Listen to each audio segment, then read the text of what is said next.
Commanders hire Dan Quinn to match with their new general manager, Adam Peters, to lead this franchise into the future. The way that we live is not for everybody, okay? It's not, all right? Because we're going to run and put our bodies on people in a violent manner. Whether the team is giving us the highs of highs or the blues of blues, we'll cover it all here. Commanders Nightly News. I, of course, am your host, Louie T. Thank you for joining me. Let's get to tonight's lead story. Man, I effing love this team. I can't get enough of this shit, man. That's part of the reason I was running a little late, and I apologize for that. But I got sucked into the damn rabbit hole yet again. I went down that black hole I tell y'all about all the time. I'm supposed to be watching the press conferences. I didn't know it was going to be that long. They hit me with a pop. I thought I was going to show up, 40 minutes before the show, grab, Kliff's 9 minutes, Joe Whitt Jr.'s, 10 to 14 minutes, and then, dart off, right? Nah, 44 piece on your head. And they slid me an extra DQ, and I was like, whoa, wait a minute. What's going on here? And after that was over, instead of me going back and finish setting everything up so I could be on time, hey, what's this? Oh, they're talking to the players. Who's got the best nickname on the team? Oh, of course, I'm a dum-dum, so I'm going to click because I can't get enough of this shit. So now I watched that short like 5 times in a row, right? Oh, wait a minute. There's another Commanders video I haven't seen. Well, I'm going to click on that one too. Next thing you know, I've wasted 15 minutes and now I'm late. But that's been my life here of late. And I am unapologetic about it. I effing love this team. And I can't get enough of this shit. But you know what I've had enough of? And I don't want you going into Sunday's game with this mindset. I had this mindset previously. And I'm not ashamed of it. Because up until 2 weeks ago, that was my mindset. Because I didn't expect us to be here at this moment talking about the Super Bowl. But yet, here we are. It wasn't until we won that game against Dallas and we were going into that playoff game. That was an unimpressive, uninspired victory against Dallas. But we knew, I told y'all after that game, I said, that's human nature. And Kliff Kingsbury confirmed that today when he said at his press conference, the thing that he's seen turn up here since the postseason got underway is the focus of the players. He said the guys, he said those last 2 weeks, and we didn't have shit clinched 2 weeks prior, right? We had to beat Atlanta to clinch. The following week, we had already clinched against Dallas. We didn't need it. And he was like, yeah, that wasn't a great work week. Well, he didn't say it wasn't a great work. He said the focus wasn't there, right? And you can see it on the field.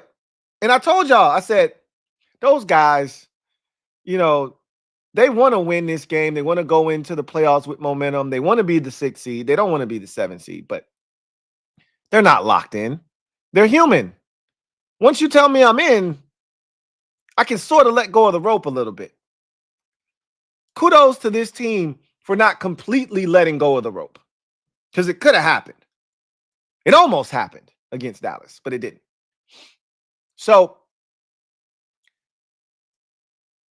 when you look at where we were then, going into the playoffs, a lot of us just wanted to win a playoff game. That was cool. Win a game on the road in the postseason. End the streak, man. Shit. Get rid of it. Tired of hearing about it. I'm done with it.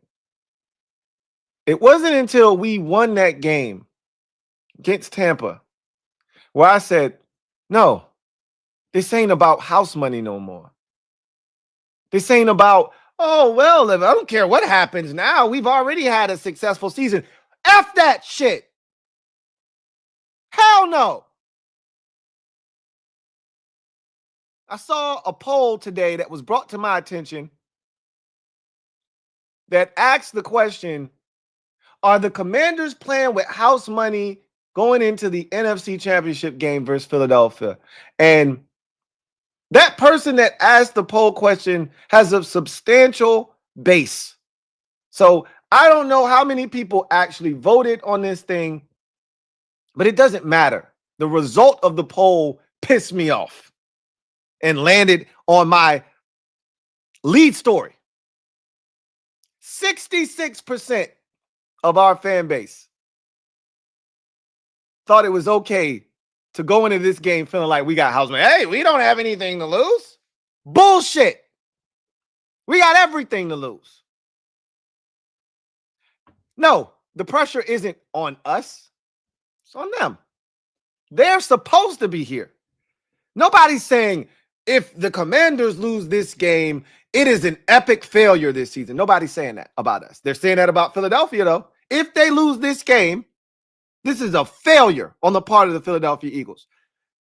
I was talking to LB, Bad Dog, Law last night, and Bad Dog proceeded to say, hey, here's where you have the advantage, Louie T. And he wasn't wrong. I agree with him 110%.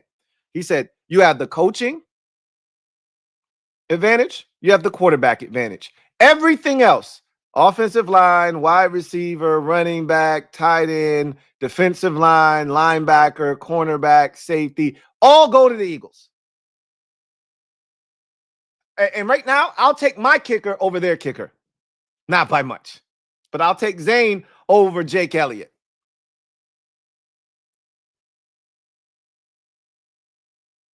So clearly the advantage is Philadelphia, right? Why are we even here? We don't even belong here, right? You could get sucked into that narrative if you're not careful. House money at this point, and me and Derek B got into a back and forth about this because I was talking about house money 6-8 weeks ago. And Derek B couldn't stand that shit. He's like, that's a loser mentality. I'm like, bro, it's the truth. It's look, we have house money we playing with right now. We were 4-13 last year. Look at us now. We got a chance to win 12 games. It's house money, bro. Spend a little bit of it. Loosen up. He wasn't trying to hear that shit. Now, I get it. But I only get it because we're here now. When we beat Tampa Bay, I was like, okay, no. This shit is different. This ain't house money we playing around with now. Now we betting the mortgage. You lose this hand, and we gotta walk home because you just bet our car keys. This ain't house money no more. We stopped spending house money when we beat Tampa Bay. When we went on the road and we beat Detroit, we put down all the money we had in our savings account, and we put it on black. And the shit landed on black. We had something on the line, and we won. So we taking it and we running it back, and we going to Philly and we doing the same thing. This ain't no house money. You got a chance to go to the damn Super Bowl. Ain't no damn house money. House money is gone. It's our time now. They got to deal with us. Ain't no damn house money. It ain't no feeling good if we lose on Sunday. There'll be a time to reflect and talk about what a great season was, because it has been a great season. And it'll be a time to reflect. But I tell you this right now, if we get to 6-17 and we ain't wearing NFC Championship hats and shirts, if we ain't blaring dreams and nightmares, then we got a problem on our hands. Ain't no house money. It's our time now. Derek B was right. House money's for losers. House money is what you tell yourself when you bracing yourself for a fall. That's what you do as humans. That's what we do to make ourselves feel better. You start bracing yourself for disappointment. So we used to do that. Nobody knows how to do that better than us. Why you think you're still fans talking about house money? Because they still don't want to believe that what they watching is real. Ain't no way we going to the Super Bowl. They still can't comprehend. I smiled at that 34% that was like, nah, bro, this ain't house money. This real money. They're my type of people. The house money people are the ones that think that we're going to lose this game. Or they're hoping we win this game somehow. I don't know how it's going to happen, but man, it would be amazing. No. It's our time now. We earn this shit. We earn the right to be here. We didn't beat the 4 seed. We didn't beat the 7 seed. We beat the 1 seed and we beat the 3 seed. And if we beat the 2 seed, we beat the 3 highest seeded teams in the conference. We belong here. This ain't house money. It's real money. And this ain't their time. It's our time. And guess what? They got to deal with us now. Like it or not. In other news, we heard from both coordinators and head coach, Dan Quinn. That was a pleasant surprise. Wasn't really expecting to hear from him until tomorrow. I said, oh, okay. What a pleasant surprise. I thought Joe Whitt Jr. stole the show today. I thought Kliff said some really good shit. We'll get into all of it here in a second. But before we do any of that, you know what we got to do. Let's take a look at the injury report for both teams, starting with the good guys.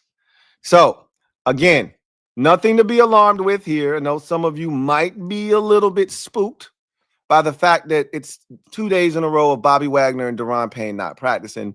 You shouldn't be. I told you yesterday that those two weren't going to practice today either. They'll practice in some capacity tomorrow, probably on a limited basis, and they'll both play on Sunday. Everyone's playing, both sides. It's the championship game. Unless you can't walk or something is broken, you're playing in the game. Now, you might not finish the game, right? But you're going to give it a go. All right?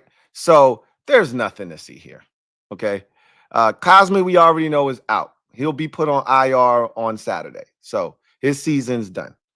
Zach Ertz, full participant. We've done this with him all year. Same with Klee. Same with we did that with Terry for a little while too, where he was getting vet rest. You know the guys that have been doing that this year, right? So Klee was back in a limited capacity today.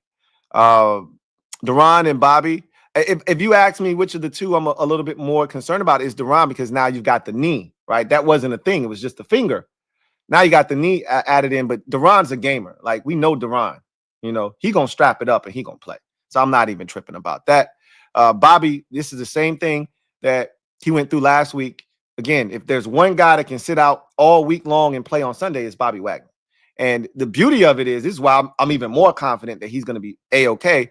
He got an extra day, right? We played on Saturday, and he had the extra day of rest. So I feel good about anybody on our team that had a little ache, you know, a pain, a bruise here, a bruise there. That extra day is going to do them wonders, right? Javonte limited. Olamide, I'm keeping my eye. I told you I was keeping my eye on Olamide. But you know what? I watched the DQ breakdown session in the locker room at least 50 times. And I've gotten it from at least 6 different angles now. I told you I can't get enough of this shit, man. And so one of the angles actually shows Olamide right behind him cheesing. And he looked fine. You know, he didn't finish the game, but he looked fine. So I got no doubts that he'll be fine and ready to go. And John Bates, you know, the same thing with him that you see with Frankie with the shoulder. Like, hey, there's no reason to be alarmed, and there's no reason to be pushing guys at this point of the season, right? They got a little shoulder. It's a little sore. Okay, sit down today, right? You just do the individual drills, and we won't work. We're not going to press you today because it's all about Philadelphia. We at this point of the season, guys know their job. All you got to do is lock in mentally and understand what the game plan is. You've had enough mental reps or physical reps, as DQ said, we got enough of those banked and stored, right? It's enough of those banked that if you miss a day of practice or you're limited, you should be fine, right? So nothing here to see. Everybody else that's full or limited, good. Jeff Driscoll obviously pops up here with an illness. The only reason that is off-putting is because he a damn quarterback and he got sick and you in the quarterback room. And I'm like, look, man, don't you piss me off, brother. Don't piss me off. Don't let his ass come back to work until after the goddamn playoffs, if need be, after this damn game. Okay. Other than that, everything is A-OK. Nothing here to see. Nothing you should be concerned about. As I've told you before, I'll say it again. This is a non-threatening injury report. Move on, right? Now we go to the ops. And it's not as non-threatening on this side, but they want you to believe that it's not as threatening, right? It's non-threatening. So let's get all of the stuff out of the way that is irrelevant. Fred Johnson dealing with a personal matter. Hopefully everything's okay with him and his family, but he's fine, right? Obviously, you deal with that. He'll be ready by Sunday. Got a bunch of dudes that either were limited or didn't practice the day before. All the guys that were limited or, practiced in full the day before are absolutely fine. All right. So really all you are focused on here is Jalen Hurts, Dallas Goedert, and Cam Jurgens. Those are the three guys that should send off bells and whistles to you as far as they all right, they good. Quinn Mitchell, he gonna play. Will he finish the game? I can't say. Shoulders are tricky. As a corner, you got to use your shoulder to tackle people. So, again, he might start this game. No telling if he's going to finish it, but he'll be out there. It's the NFC Championship game, as I said. Unless something is broken, you're going to play, right? So, let's get to Dallas Goedert.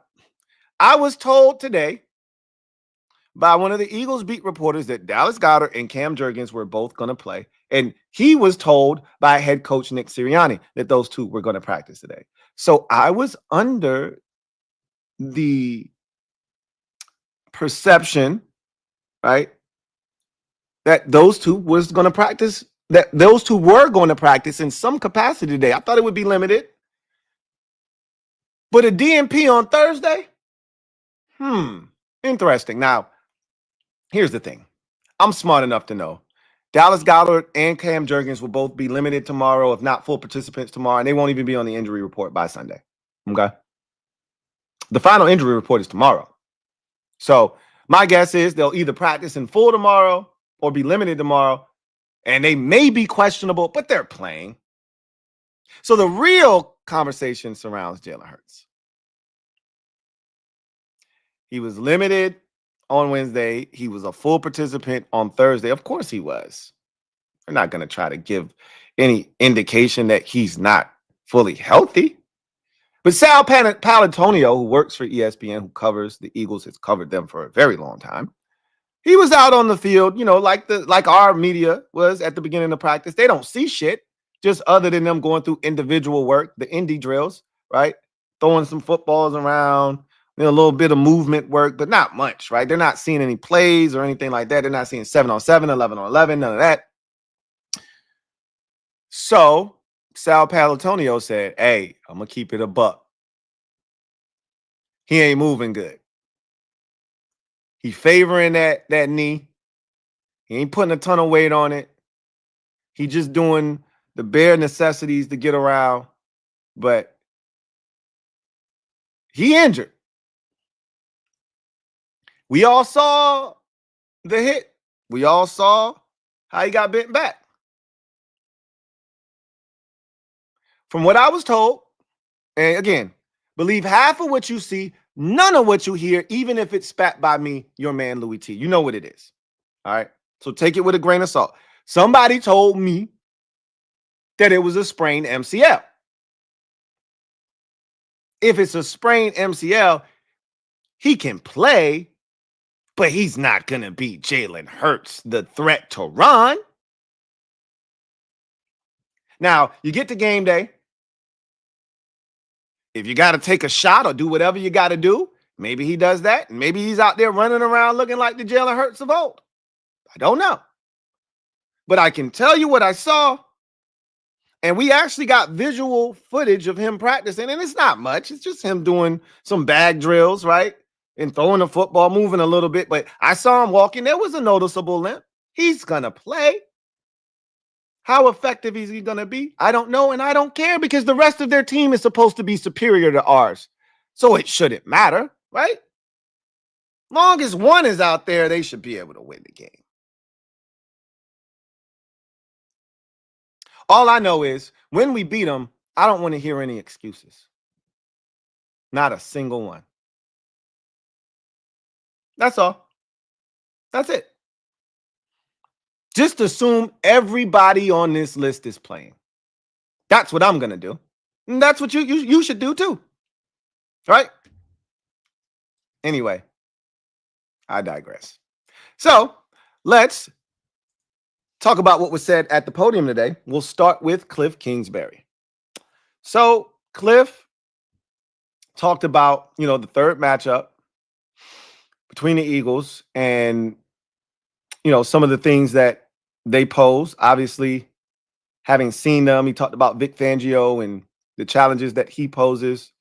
The first game, they blitzed off of Jaden's left. The second game, they blitzed off of the right. And so, how do you attack that? And he's like, you kind of put the two together, come up with a plan to try to, he said, the spacing that the Eagles play with defensively, phenomenal. They understand zone coverages. They understand concepts. They do a really good job of being where they're supposed to be. He said they pretty much dominated us for 6 quarters, and it wasn't until the second half of the second game that we really got our shit off. And I would say that it really was the fourth quarter. We're being honest. They didn't dominate us in the third quarter, but we turned it over twice in the third quarter, And Jaden's run on 4th and 11 came at the end of the third quarter, and that was the last play of the third quarter. And in that fourth quarter, we went off on them, right? So, but the third quarter, we started to get, a little bit of traction. And that, remember, we scored 23 points in the fourth quarter against them in that game. So, they have had the advantage. Some of it self-inflicted. Some of it, they just were better than us. Well, now you got to get your shit together and you got to find a way. So he talked about the young corners that they have out there and how well they've played this season. And they have. And, he talked about Jalen Carter and, the threat that he poses, obviously. And so we know what they are. DQ made a great point of, don't rest on that crutch of we know them, they know us. Nah, let's level up. Let's tap in. And Joe Whitt Jr. expounded upon that. And I'll talk about that when we get to Joe Whitt Jr. But Kliff talked about, Jaden and when he realized he was special. And everybody has their moment. Most of us, I think, it's the Cincinnati game.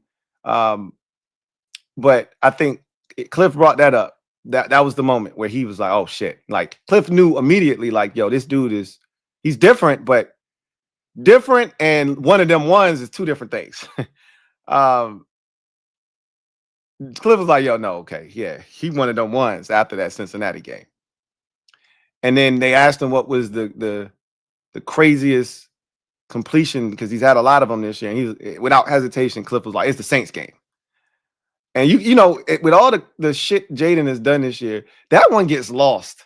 That was a sick play, right? That was some Josh Allen, Patrick Mahomes, Lamar Jackson bullshit that he pulled out. Like, again, that's one of them one type plays, right?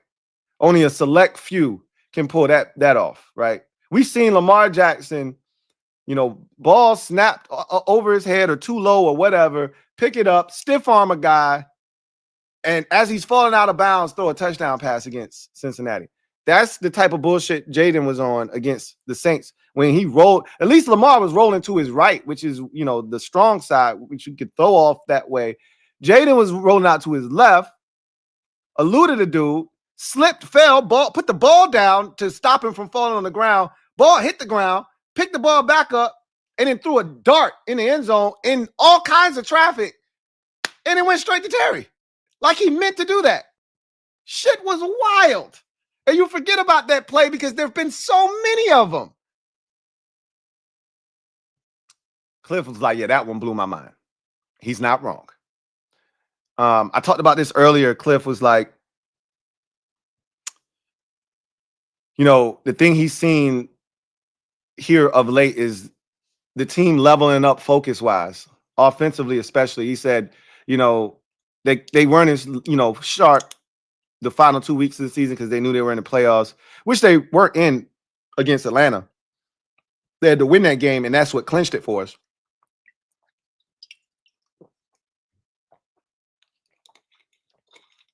But that week against Dallas, you could tell they weren't as sharp. So he's like, they've turned it back up mentally, and they've locked back in. And you can tell. We look like that team again, offensively. And, you know, he talked about some of the things that, that this team has done really well. And, you know, he gave a shout out to a guy like Trent Scott. He's like, yo, Trent has really done whatever we've asked him to do. Like, he's one of the leaders, you know, on the team. Like, we asked him to play tackle. Remember, he's tackle eligible. He comes in. Remember, he caught the pass against Cincinnati. We ask him when we go to those big packages to come in and be an extra tackle. When we had injuries this season, he's had to fill in at tackle, i.e. the first Dallas game, right? He's come in, obviously, and played guard. He did it in the game against Detroit and did it admirably. So he's been a Swiss Army knife for us this year. So he gave him some love. And he talked about, you know, a number of guys that have stepped up, and including the guys on the perimeter blocking. And he was like, yo, our guys take pride in that. And DQ expounded upon that. We'll talk about that in a little bit. But, you know, he talked about the connection between Terry and Jaden, and he gave Terry some love. Like, look, man, you know, Terry's dealt with a lot of shit, a lot of different quarterbacks, and, you know, instability. And for him to put up the numbers that he's put up thus far in his career speaks volumes, and it's a testament to who he is. And he said, you know, the thing about Terry is he's an even better person off the field. Like, I mean, that's the ultimate compliment you can give somebody. Is so often all people want to talk about is who you are as a player. But if somebody's willing to say, hey, he's a great player, but he's an even better dude, it speaks volume. You don't never hear nobody say that about Aaron Rodgers, right? Nobody ever says, man, Aaron Rodgers is a hell of a football player, but an even better dude, because it ain't true. You know what I'm saying? Like, the authenticity that exists with a lot of the dudes in the locker room is why I love this team. There's no fakes, no phonies in that locker room, man. All reals, all genuine authentics. And you can sense a fake. If you got that ability, right? You can sense a fake. And we just got a whole bunch of real ass dudes in the locker room. And Terry's one of them. And he said, you know, it's only going to get better for Terry as he continues to build that rapport with Jaden. You know what I mean? Those two continue to play football together. Kliff talked also about, you know, being at this point. You know, this is new for him. And you could tell he was excited. You know, he's rejuvenated. They asked him about what quarterback he wanted when his first interview here, his first press conference. What kind of quarterback you looking for? And he said Patrick Mahomes, right? And they kind of brought it full circle. Like, you got Jaden, and he's like kind of close. And he's like, I'm really blessed and fortunate to be coaching him, you know, obviously. And so that question kind of bled into the new age quarterback. And, you know, one of the things you've kind of seen in this postseason in particular is I fussed at CJ Stroud for not running enough. He finally started running in the two games they played in the playoffs, and he looked way more effective, especially against the Chiefs, right? Took him a while to run against the Chargers. But once he started running, he was more effective. Herbert refused to run and he looked awful. Whatever the case may be, I don't know what possessed him not to use his athleticism. He refused to run and he threw 4 interceptions. Jared Goff can't run and he threw 3 interceptions and fumbled once. So now the narrative is starting to emerge like you got to have one of these dudes that move. All 4 quarterbacks that are left in the playoffs right now are mobile quarterbacks.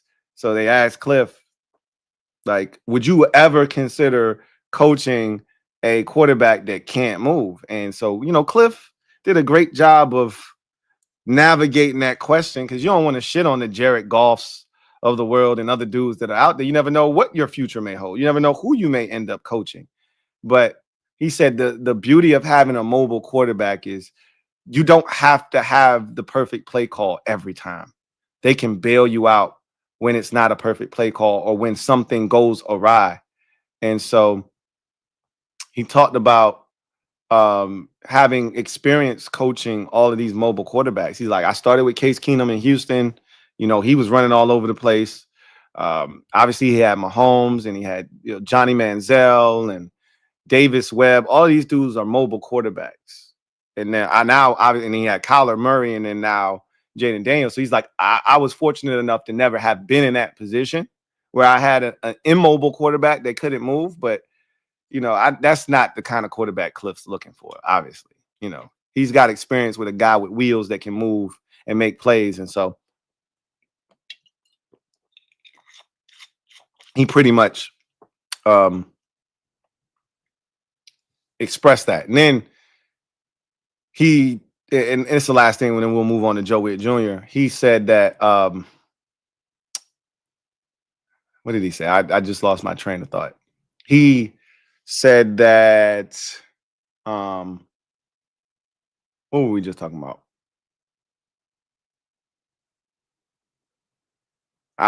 It'll come to me once I start talking about what Joe Whitt Jr. was talking about. So let's move on to Joe Whitt. And if it comes to me, I'll spit it out. But I thought he was the star of today, right? So he did what he always does. He started off by talking about, the last game. He talked about ball being life and, you know, how the guys created the turnovers and, you know, how he's so proud of that group. And he talked about guys stepping up, having the opportunity and taking advantage of it. And it's something that we hadn't done this season. We had interceptions, you know, this season, and we dropped them. And it hasn't just been Frankie Louvu, right? We've had opportunities that we didn't come down with. So he's like, we just finally came up with them, right? And then he had a moment where he got pissed off because you hear the noise, right? Like you try to block this shit out because you got, you know, one goal that you're focused on, but we're humans. And yeah, sometimes you got to address some shit. So apparently, I mean, and I know if you watching this shit like I'm watching it, you've run into some people making excuses for Detroit. Well, if the Lions didn't do this and they didn't turn this over and they didn't, well, guess what? They did. And Joe Whitt was like, I ain't trying to hear none of that.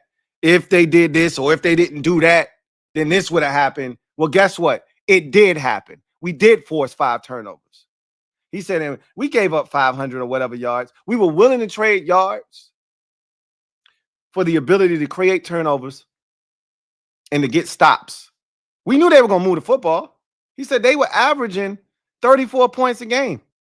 He said they scored 31, and if not for personal foul on Dorrance that wasn't, he grabbed his shoulder pad, did not grab his face mask, they would have scored 24. That was our number going into the game. I said, talk your shit, Joe. Talk your shit, Joe. Y'all gonna stop shitting on this defense. Nah, they ain't the best group in the world. But them boys compete, though. Y'all gonna stop acting like this defense don't be out there fighting their guts out. We here for a reason. We done played the top offenses. We ain't get here by playing the worst scoring offense in the playoffs in the Los Angeles Rams. Yeah, I'm throwing shade. That ain't how we got here, and then gave up more points to that team than they were averaging in the regular season. Nah, we taking teams that are among the best in football. The Bucks were among the best in football, scoring the ball, yards, all of that shit, held them under their season average. 20 points for them boys. Yeah, we won time of possession, and that's a part of it. They had the ball enough times to score more than 20 points. The Rams amassed, the Lions amassed over 500 yards of total offense. They had the ball ample times, enough times to create opportunities for them to score more points, and they could not do it against this defense. Got to give them credit. And that's what Joe Whitt was like. I ain't trying to hear none of that shit y'all talking about. My defense went out there and got it out the mud. Put some respect on their damn name. Love that shit. So then he transitioned to, this week, and, Saquon Barkley, and he's like, that's it. That's the guy. He's like, here's the thing. They got an entire unit that can get you. They got 2 receivers. They got a tight end and a quarterback. They got a hell of an offensive line. Like, they got all of that shit. But you got to stop 26. You don't stop him, all the other shit don't even matter, right?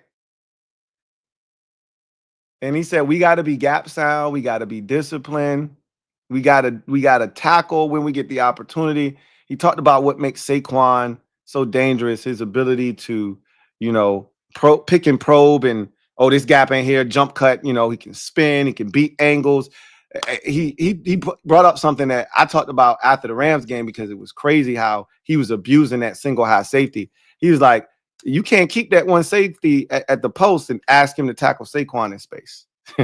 He's like, you asking for trouble, bro. He been dominating that post safety all year long, and he killed the Rams again. So he talked about that, obviously. He talked about, the evolution of this defense and guys stepping up. And he said, look, our inability to stop the run, I haven't been protected. Like, there's this misnomer that he's been protecting the corners this year, because we really haven't given up a lot of explosive plays in the pass game. And while sometimes you may be a little disappointed at the, slant that they catch underneath or the 5-yard out, I'd rather you catch a steady diet of them shits than you hitting us like they did, Cincinnati did early in the season, for a Jamar Chase 40-yarder on the first possession, and late in the game when they trying to come back, a Jamar Chase 36-yarder. You rather give up the slant, the out, right, the little hitch here and there, than to give up the big one. And we really haven't, if you think about it, we really haven't given up a lot of deep balls this season. You might have to go back to that Cincinnati game. I'm trying to think. The Steelers game was the last one that I can, like, for a touchdown. I think it was the Steelers game. No, the Titans game right before half. That was like at least 36 yards, something like that, maybe 40 yards. So that one was pretty significant. That was definitely the last one. We haven't given up a lot of long touchdowns this season. I mean, I probably can recite them to you. That's how few we've given up. So it's been him not protecting the corners because he's trying to stop the run the best he can with what we have. So he's like, I haven't really been protecting the corners because they asked him with Mikey making plays on one side and Lattimore finally healthy. Like, does that allow you to do more? What does that allow you to do? And he's like, really don't. I'm not doing anything different. Like, I've been having my corners out here having to fight for their life and then having a single high safety. And yeah, everybody wants to stay in 2 high shell, but shit ain't realistic when you're struggling to stop the run. We got to send that extra defender close to or around the line of scrimmage to help in the run defense. So he talked about that. He talked about, and this is the part I love. This is why I felt like he stole the show today. Joe Whitt is the only guy from a coordinating standpoint, because Kliff doesn't have this. Obviously, DQ has experience. Brian Johnson, when he was with the Eagles, has experience. And there's other coaches, obviously, on the staff. Ken Norton, other guys have experience. But Joe Whitt has the rare experience of doing what we're trying to do. He did with Green Bay as a defensive backs coach in 2010. And this team feels a lot like that team because that 2010 team beat the 1 seed, beat the 2 seed, beat the 3 seed, right? And coincidentally enough, that year, the Chicago Bears were the 1 seed, if I'm not mistaken. I could be wrong about that, but I believe they were the 1 seed, and they had to play them, or the 2 seed. They were either the 1 or the 2 seed that year, and they had to play the Bears in the championship game to go to the Super Bowl. And that was the B.J. Raji pick 6 against Jay Cutler game. So,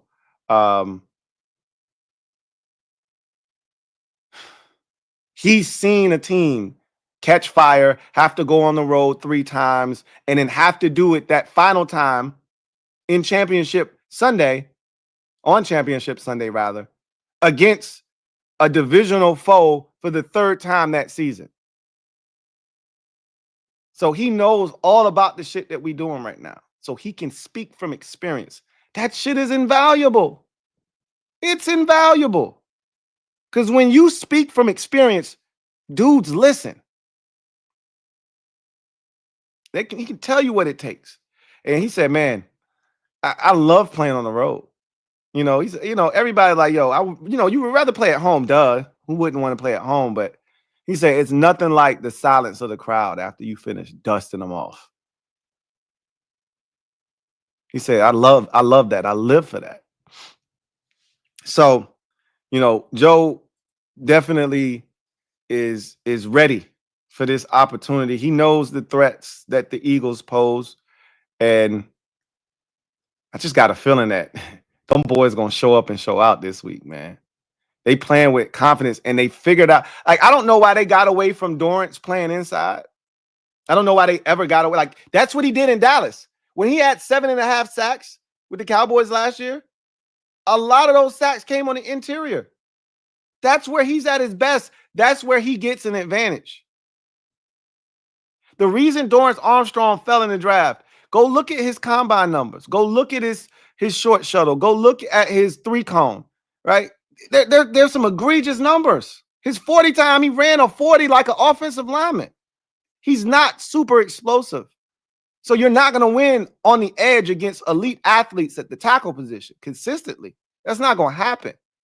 He's not going to be able to turn that corner. He may win initially, but they'll be able to rebound and push him around the pocket. Where Dorrance shines is quickness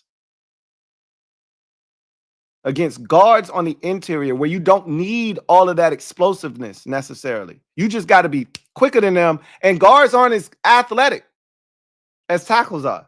It ain't as much space. So if you win right now, boom, you got him. Go finish. That's where he excels. And he's killing it in this postseason.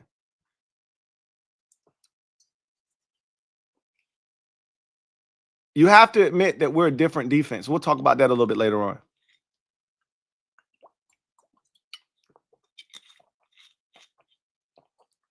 Whitt talked about, going against this Eagles team and understanding the task at hand. But you go into the game, he's a veteran of going up against Jalen Hurts and Saquon Barkley, and he understands what these guys are. And I love that the mindset that they have now. Ball is life. We got to have it. He's like, he told the guys in the locker room, this is what they're going to remember. We ain't get turnovers all year for real. Like, we weren't great at producing the ball. That's not a secret. But we produced the ball in each of the last 2 games. They just happen to be postseason games when it matters the most. We produced 6 turnovers in 2 playoff games. You keep doing that, you'll find yourself in New Orleans. And he told them, this is what they're going to remember. And he also said something that I thought was the most profound shit I've heard almost from anybody this season. And again, he can speak to this because he's been a part of it. He's lived it before. And it was so true. That's why I told you, Joe stole the show today. And then we'll move on to DQ after this. He said, I told the guys, you have a special and rare opportunity. Most guys don't get to be at the ground floor and the foundation of change and reap the benefits of it. And when he said that, I felt like my dude on The Wire, man. I was like, shit. Let me open my brain up and get this drim you dropping on my melon. Let me open my shit up, bro. Let me get this drim you dropping on my melon real quick. Let me insert that in my brain. I said, oh, shit. I was on some Weebay shit.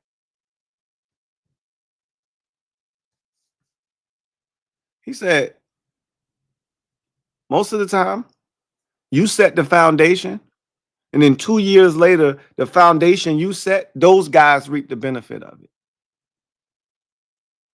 So the Bobby Wagners and the Zach Ertzes and the Austin Ecklers, they don't get to enjoy the fruits of the labor that they set here in the first year. They help change the culture so that the team 2-3 years from now can be Super Bowl champions. That's how this shit is supposed to go. But when you got one of them ones, oh, that should go out the window. All bets are off. You get to skip steps. But he told them, you have a unique opportunity in front of you. You get to set the foundation and reap the benefits simultaneously. You one win away from going to the Super Bowl and reaping the benefits of being the team to come in here and change this shit around. 4-13 last year. You one win away from the Super Bowl. This is why this shit ain't house money. You don't get another opportunity to do this with this group. You might win the Super Bowl next year or the year after that. But this team ain't going to get another shot to win a Super Bowl. Ain't no guarantee that all the guys that we've fell in love with this year who've made plays that we know, grand scheme of things, they not going to be here. We upgrading positions. We ain't looking to stay static. We love Jeremy McNichols, but there may not be a spot for him on the roster next year, right? We love JC Ice. It might not be a spot on the roster for him next year. Excuse me. It's a lot of dudes that we can say that about. Damn, man. Really feeling that dude. But he might not be a part of the long-term plan. And we understand. We trying to upgrade this roster. That's why this shit ain't house money. It's our time now.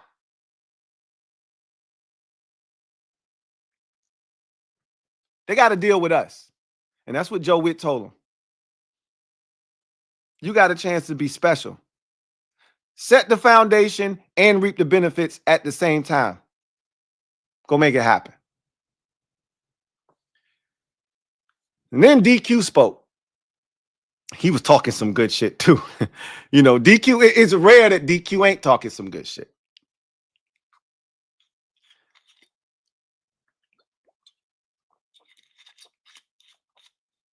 So DQ started off by talking about, you know, the opportunity and how he's locked in. They tried to bait him with the whole, you know, David Aldridge always trying to get somebody to be introspective in the moment.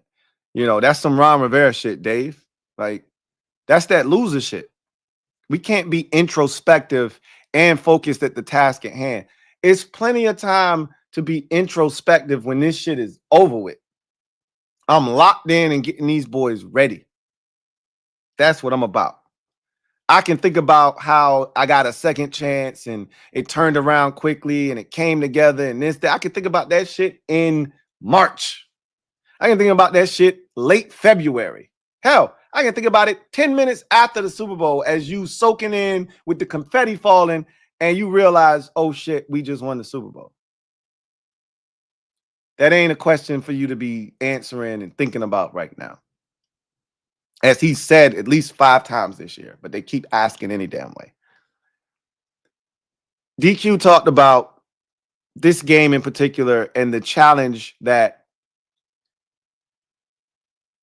you facing a team for the third time and how you motivate your players and get them to understand. He's like, nah, we're not doing the they know us, we know them thing. He's like, nah, you learn from those first two matchups. You know, what can be gleaned from those? He said, I talked to the team about leveling up. Level up from the first matchup. We did that. To the second matchup. Now you got to level up again, right? Now you got to level up again. And find the edges. Find the opportunities. Seize those opportunities. He talked about each position group being tasked. He did this earlier in the season. And now he said he did it for the postseason specifically, giving each position group a task of writing down a couple of things that as a group they need to be better at. And he said, you know, it's so many times we've heard this season, and this is great coaching. This is why we keep harping back to great coaching. How many times this season have the players told us, yo, we practiced that shit on Friday, right? Or some form of, yo, they've been pushing these situational moments and the shit came up in practice. So they were prepared. And he said, we just talked to the receivers. They made the list, and one of the things the receivers said they needed to do was be better blocking on the perimeter. And so we honed in with them on that, and we showed them film, and we talked about it this week. And then look at the Terry touchdown. He said, and the thing I was most proud about with Terry was we talk about, and if y'all watched the turning point, like I told you, I can't get enough of this shit, man. I fucking love this team, man. I love this team, man. Can't get enough of this. I'm watching everything. So the turning point, I retweeted that on my page, but it's everywhere, right? Like I'm watching all of these turning points. I ain't watched Turning Point in years, bro. I used to watch that show faithfully. I ain't watched Turning Point in like 4-5 years. I don't even know what channel it come on no more. Couldn't even tell you. I didn't even know up until I started watching it 3 weeks ago from the Bucks game that they got Louie Riddick narrating it now. Like, that's how long it's been. He could have been narrating this jank for the last 5 years. I wouldn't be able to tell you. I ain't been watching the shit. Been watching them shits every week now. And so, in the turning point, Terry says, you know, I ran through the smoke. And DQ talked about running through the smoke. And something else on that turning point, Terry said to Mike Samersdale, said to Mikey, hey, he giving out gifts. It's a book fair. I love it. But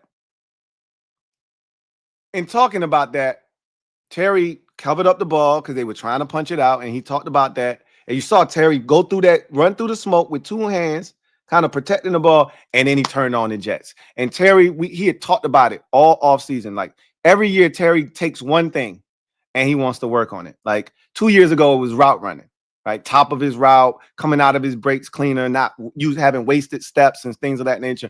A great example of that. And then I hope we get to watch the film this week. I'm gonna try to squeeze it in tomorrow. Zach Ertz's touchdown in the second quarter was a masterful route. And as a, look, I'm not sitting here acting like I was some great receiver because I wasn't. And I didn't play at a high level. I played high school football. So, like, I don't want to make it seem like I'm some kind of pro or tactician, but I was coached by a receiver that made it to the NFL.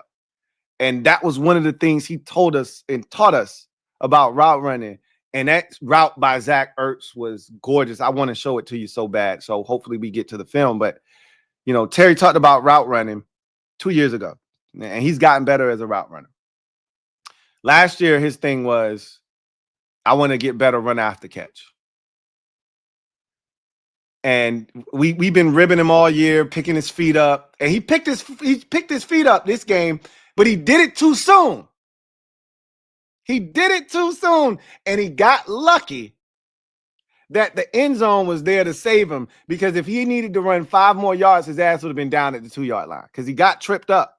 And luckily enough, he got tripped up and he could dive into the end zone, which is what he did. I don't know if y'all peep game on that or not. I want him to get in the end zone standing up. He still ain't mastered the art of that shit.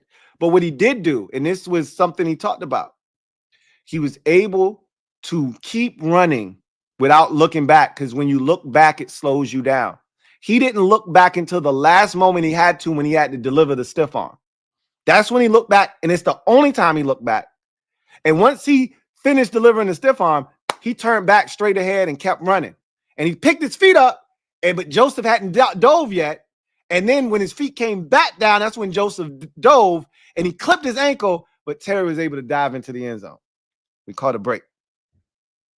We still got to work on that, picking his legs up at the right time. But you can see all of the things coming into focus there. So DQ was really proud of the receivers for going out and practicing some of the stuff that they talked about. He also talked about B-Rob. So, you know, what we learned this week was he had a film session with B-Rob. And I don't know if y'all caught this. I caught this live when I was watching the game.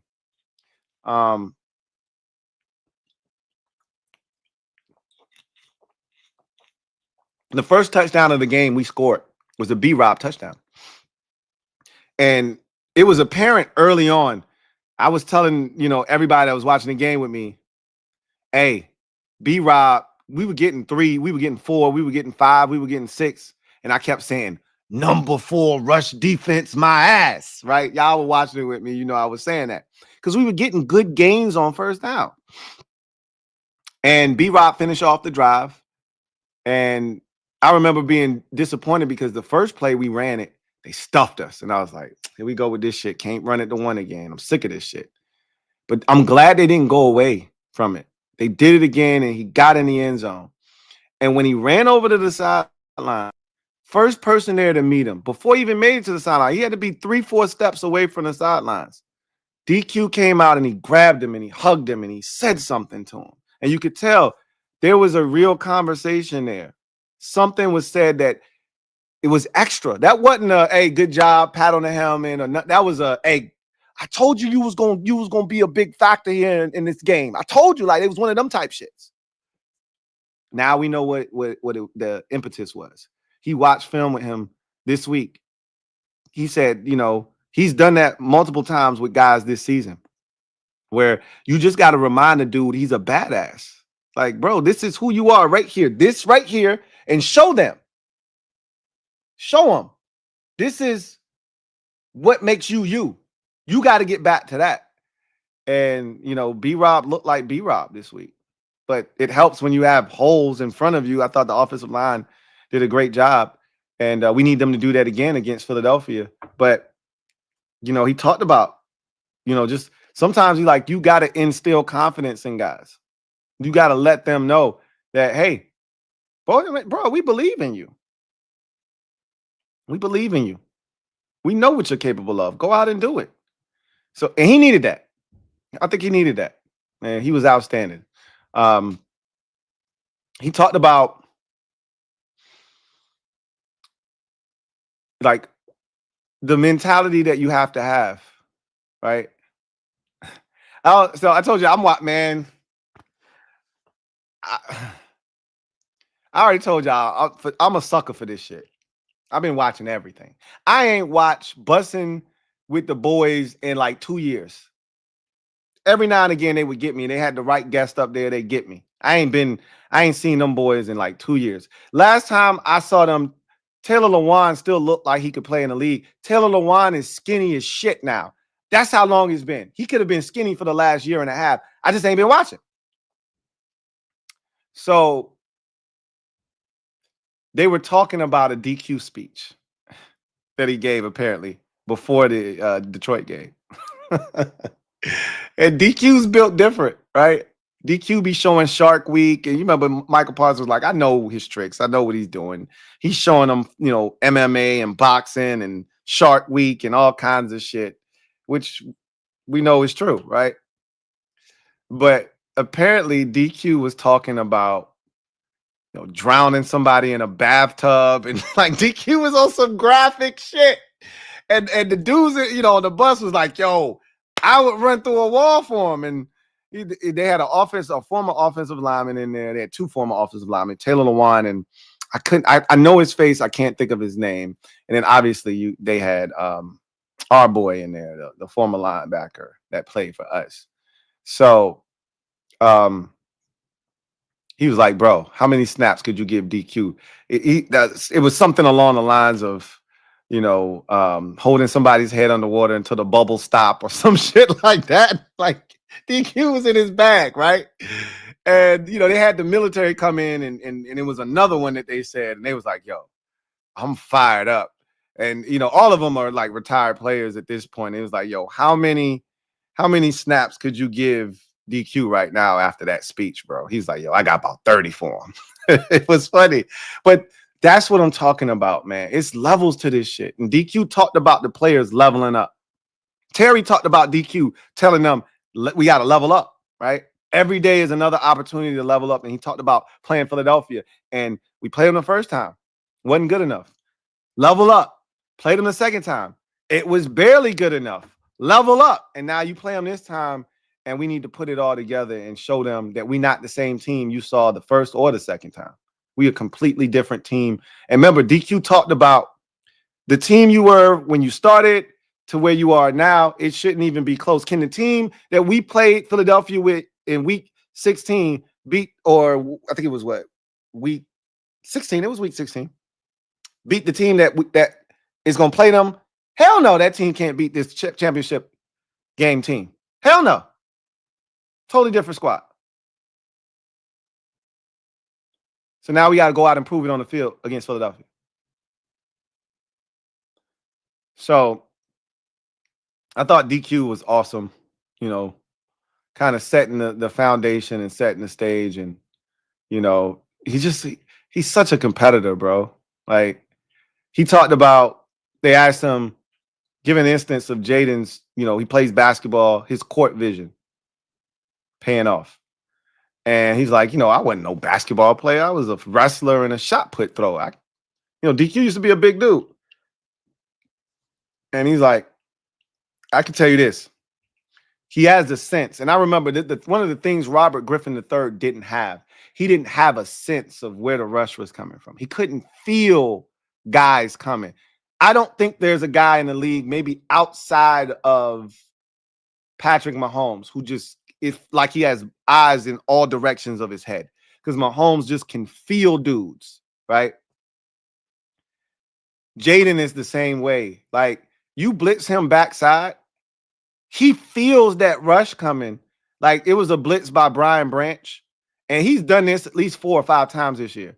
The Cleveland play where he lose a rusher, jumps, right? He got that little jump, that little skip jump, where you dive and he just jump as soon as you dive.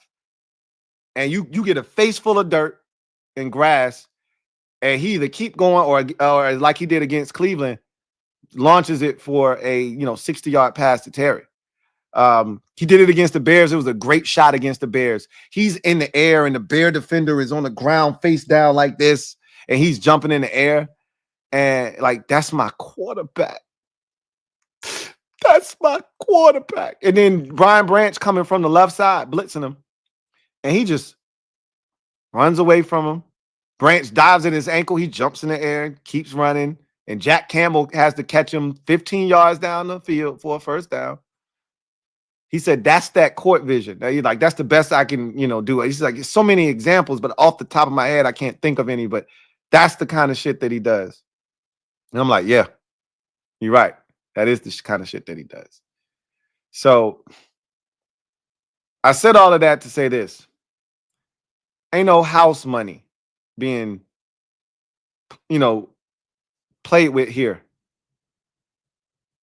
It's all on the line. You don't get to do this again. Not with this group. I love this team. I have an attachment to this team. I want this team to win a Super Bowl ring. DQ loves him some Olamide Zaccheaus, man. I think he's going to be back next year. I don't know if Olamide signed a 1-year deal or a 2-year deal. My guess is it's a 1-year deal. I think he's going to be back next year. He loved him some OZ. They go all the way back to Atlanta. He brought him here with intent. He said he showed, film of guys doing it the right way early in the season to let guys know where they stand. Like, this is not how we do it. This is exactly how we do it. And he's like, OZ was all over it. And he's talked about OZ setting the example for Luke and some of the other receivers and pushing guys on some Rudy shit. Like, hey, if he going that hard in practice, I got to go that hard. Or he going to make me look bad, right? That's OZ. And he loved him some OZ, bro.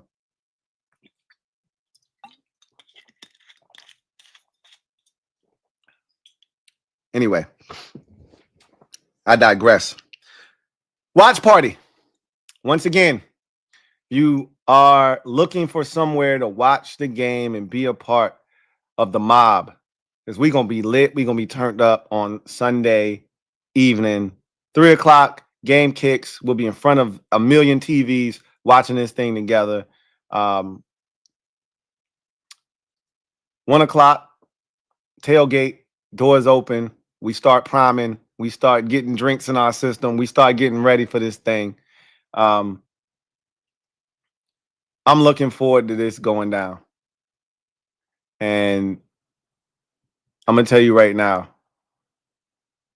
people been asking me, yo, my son is 18, my son is 15. Can they come? Because the first one we did, it was 21 and older. Because we were renting out an establishment. I wanted to be responsible. This one, we had a bar. You can bring your kids to a bar, right? You can bring your kids. It's a restaurant too. They serve food, all that stuff. Nah, bring your kids. You know why? The first one, it was a wild card game. Like, this one, this is for a chance to go to the NFC, or excuse me, to the Super Bowl. This is the NFC Championship game. You need to be bringing this in with your kid. Like, my son is 6. He'll remember this, but he don't know what the hell going on. You know what I'm saying? I love that I was able to watch that Detroit game with him. And that was cool. But he don't know what's going on. He know if we win or if we lose. He know who we played, all of that stuff. But he don't understand the magnitude. You got a 15-year-old son. You got an 18-year-old son. No. They seen some shit. They know some shit. They done seen dad depressed. They done seen dad going through it, right? Or I talked to somebody, his son is an Eagles fan. I'm like, yeah, bring his ass too, so he can get this work. Hell yeah. He want to come? Bring his ass. Damn right. And if they beat us, he should be able to talk his shit to you right there in person. We got you, Dad. But this is one of those moments, man. Either you want to be around people that are like-minded, or you need to be around family, because this shit is special. We got a chance to go to the mother effing Super Bowl. Let that shit sink in. Again, I'm still digesting the wallpaper, the backdrop that says NFC Championship game. I'm still like in awe of that. Then I got to snap out of it. Bro, we here. But it's still like, oh shit. This is different. So, yeah, come on out.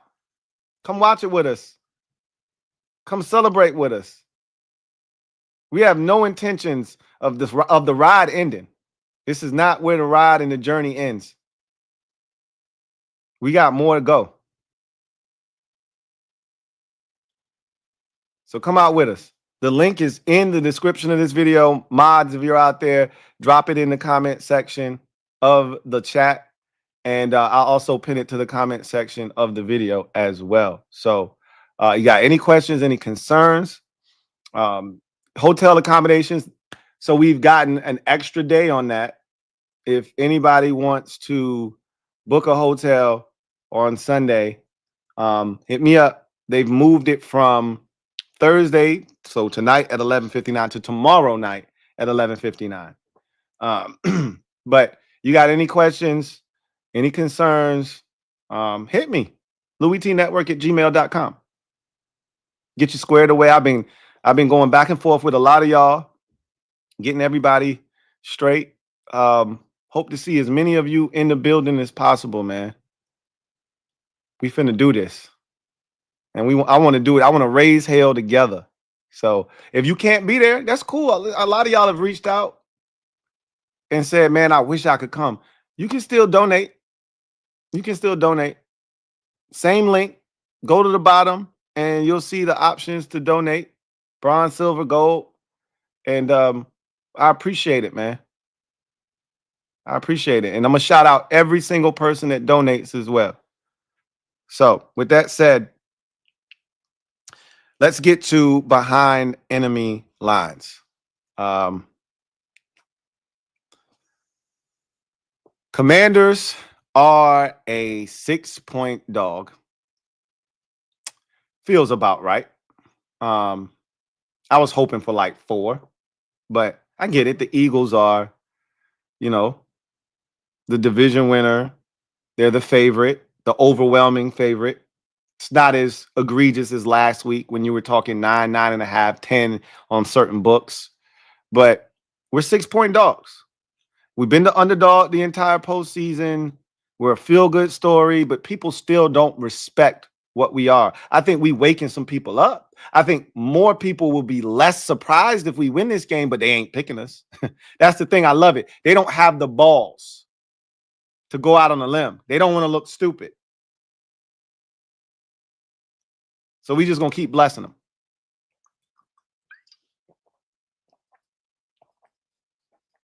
So let's talk about this game.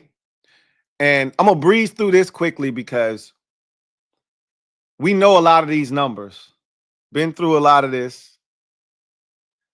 But we're going to get into some things that I think are really important. So let's start with the good guys. We've been through these numbers because these haven't changed. These are the numbers at the end of the regular season, but we're going to go through some postseason numbers here in a little bit. Total offense, 7th in the league. Scoring offense, 5th in the league, 28.5. Scoring or passing defense, offense, 17th in the league. Sacks allowed, 25th. Rushing offense, 3rd in the league. Third down offense, 6th in the league. Total defense, 13th in the league. Scoring defense, 18th in the league, 23 points a game. And see, in the 2 games, we gave up 31 and 20. That's 51. You slash that in half, it's 25.5 points. So we're not too far off our average for the season thus far. Passing defense, 3rd in the NFL. Sacks given up, 11th, or sacks that we have gotten this season. Tied for 11th with 43. Rush defense, obviously, that's our Achilles heel. We're 30th in the NFL. Third down defense, 15th in the league at 38%. Time of possession, 13th at 30 minutes, 30 seconds roughly. And turnover differential, we ended the season +1. So then you go from us to the Ops and the Eagles. 8th in total offense. So we were slightly better. Scoring offense, we were better. We were at 28.5. Passing offense, as you can see, they don't throw it well, but they didn't have to this season. So it's kind of a little bit of a mix of both, right? Not that they don't possess the ability to do so, but they didn't have to. But you want to test them to see if they can. Sacks allowed. I saw some crazy stats. Again, when you watch shit about us, you indirectly run into shit about Philadelphia because they're usually talking about both teams. And like Hurts, the amount of time he has to throw the football is insane. He's got the most time in the league. Snap to pass. I mean, it just speaks to how dominant his line has been. Like, he doesn't process fast. He needs to see it to cut it loose a lot of times. If we can get to him, I thought we did a really good job of that in the first game. In the first half, in particular. Really, the first 3 quarters.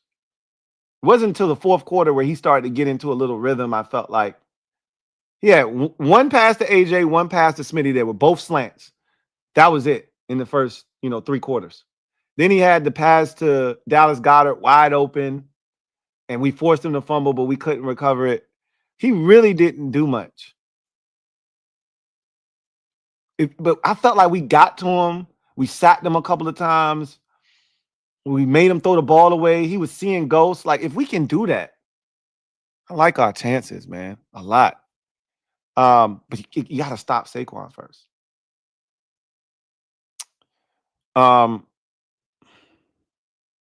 Rushing offense, second in the league, obviously. They were so good this year. Third down offense, this number isn't correct, but I do have the correct number, and we're going to go over that in a bit because that's our number. And we're not 10th, we're 6th in the NFL. So that's not their number either. But they are 10th in the NFL. Total defense, first in the NFL. I'm gonna tell you right now, and this is where a lot of the shit I think is different now. So for both teams, I think our defense is better than it was the last time we saw them, and I think their defense is worse than it was the last time we saw them. They didn't play Jonathan Allen either time this season.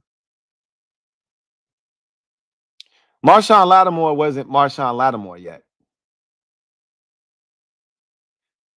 Dorrance Armstrong wasn't getting busy, and they weren't playing him inside yet. It's a different group. We deeper. We more locked in. Conversely, they haven't been as good, as sharp defensively here of late. But we'll talk about that.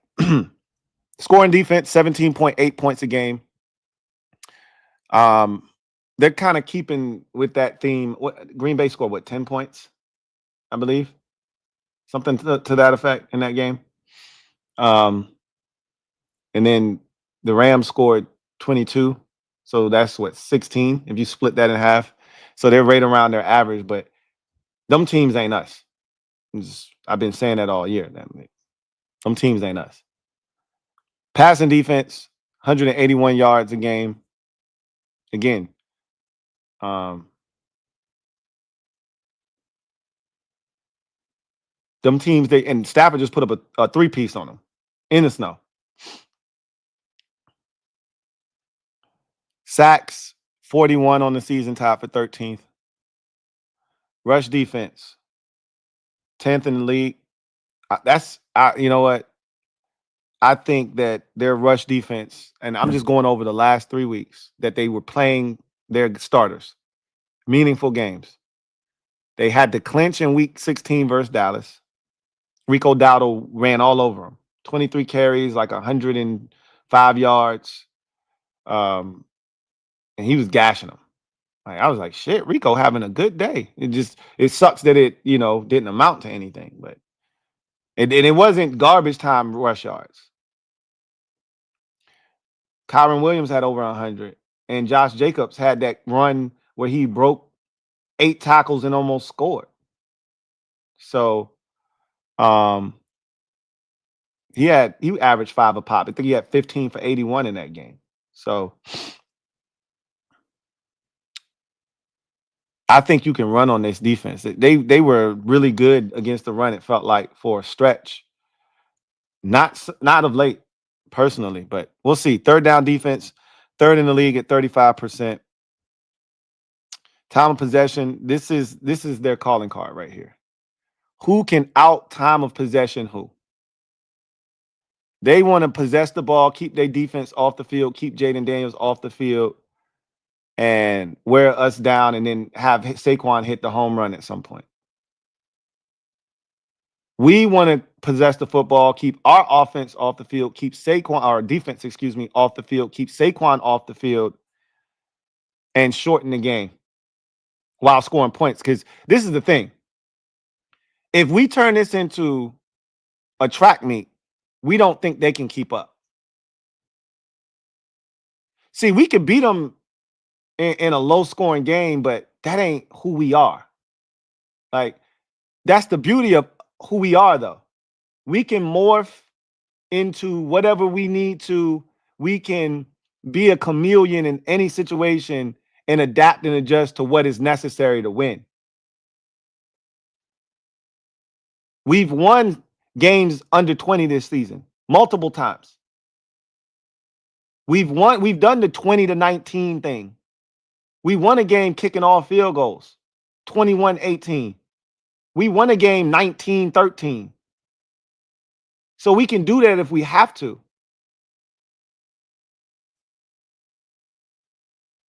But we know if we got to go there, we can go there. We can do the 38-33 thing. We can do the 45-31 thing if we got to. Are they prepared to do that? I don't think so. We did the 36-33 thing against them already. They needed 5 turnovers to get those 33 points. And a big Saquon Barkley run.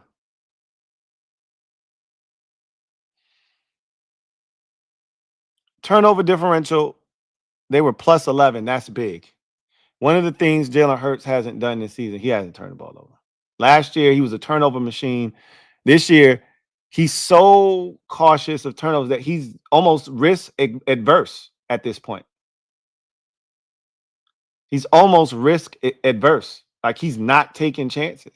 So the big play really doesn't exist for them unless it comes on the ground, because he's really not taking a lot of opportunities and shots because he doesn't want to turn it over. So I don't know how many opportunities we're going to get. I know this much. He's fumbled quite a bit here of late. Fumbled last week. I think he's fumbled 6 times in the last 4 games. That's too many. And there's no way he's fumbled that many times. Probably like 6 times in the last 10 weeks, something like that, which is a lot. But you got to recover him. You got to recover him. So let's take a look at third down. So I told you that wasn't their real third down numbers, right? Those weren't the real third down numbers. These are the real third down numbers. So this year, as you know, we were 45% on third downs. They were 40% on third downs this year, offensively. Okay. But here's the thing. Let's look at the last 3 games. And I really want to take out the game against, because I didn't watch it. I don't know what they did against the Giants in the final game of the season. I would like to think that that was a lousy game for them third down wise. Matter of fact, let me just look, because that 27% probably is taking that game into consideration. And none of the starters played in that game. And so to look at that number and assume that that number is legit and a true representation of who they are would be a disservice and an injustice to them. And I ain't going to do them like that. So let's see what they did on third down. You can see that they were 40% in their last game on third down. So probably 4-10 is my guess on third downs. That's how you get to 40. 6 of 15. So that's 40%. All right. That was against the Rams. 6 of 15 on third downs. Against the Packers, they were 2 of 11. So no, that 27% is legit because they were 2 of 11 against Green Bay. Green Bay was 7 of 13. So they converted on third downs. Their problem was they couldn't finish drives. They couldn't finish drives, and they turned the ball over and they made mistakes and they missed a field goal. That was their problem.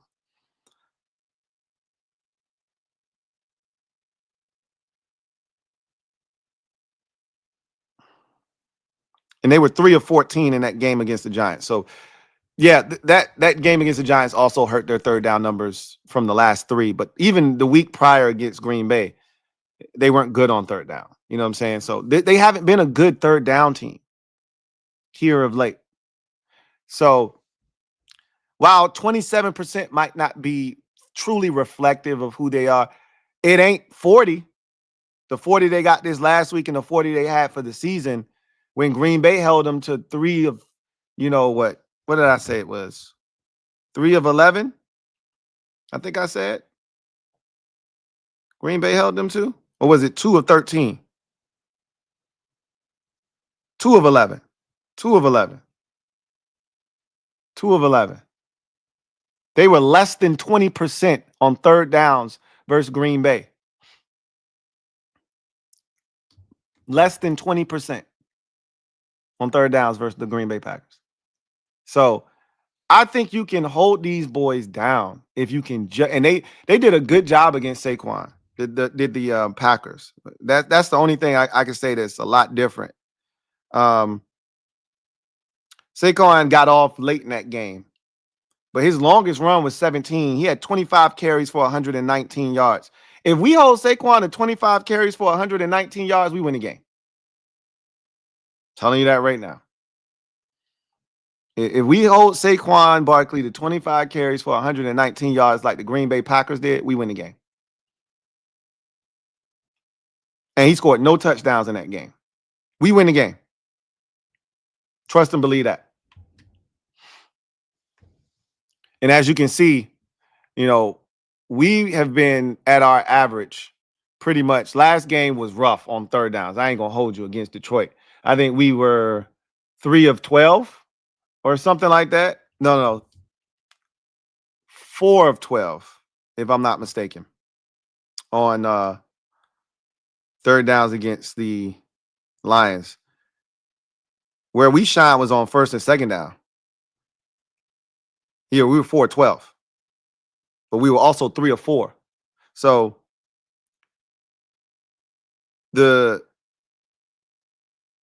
of the 8 that we didn't convert on third down, we went for it on fourth down. We went for it 4 of them, 4 of the times. So it was only 4 times where we either punted or we kicked a field goal or something to that, effect. But we were really good on third downs, I believe, against Tampa. I believe 8 of 15. Yeah. So I think this was the first game against the Lions where we weren't super efficient on third down in a very long time. Our standard, our mantra. Over 40% is in the bank. We are 13-0 this season when we rush for, or when we convert on 40% or more of our third downs. How many wins we got this season? We're 12-0. We got 2 wins this season. Last week being one of them, where we didn't have 40% or better on third downs. Let's get into some more numbers, though. So this was just third down specific here.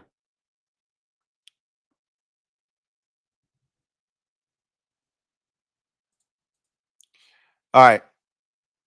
So these are some key stats for both teams that I think are going to come into play.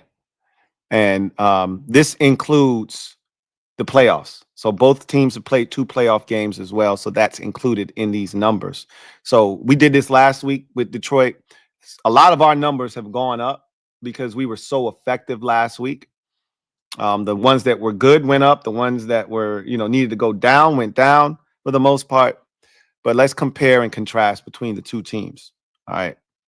So key offensive stats. Yards per play, we average 5.7. They average 5.6. So it's kind of a wash. A lot of these numbers were the same for us in Detroit last week. Points per play.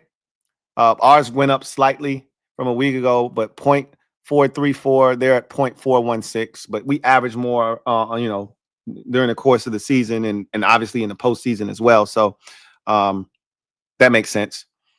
Rush plays. So this one is a little bit, funny to see because our average went down. Like last week, it was like 40. I think it was 51, 48 and some change, right? Now it's 52. So Our pass play percentage went up from last week with Jaden throwing it 31 times. The Eagles, as you can see, they don't put it in their quarterback's hands a ton. We already know that. They run the ball 56% of the time. Okay. So they're not asking their quarterback to throw it a bunch. They're like, hey, Kenneth Gainwell, but mainly Saquon Barkley, and hell, Jalen, you get in there and run it 6-7 times too, right? They run the ball a bunch. That may change this week with Jalen's legs maybe not being as big a factor. We'll see, but just know you got to gear up to stop the run. Joe Whitt Jr. said stopping Saquon Barkley is an 11-man chore. 11-man chore. And Eagles fans are reaching, right? Like they want to be us so bad.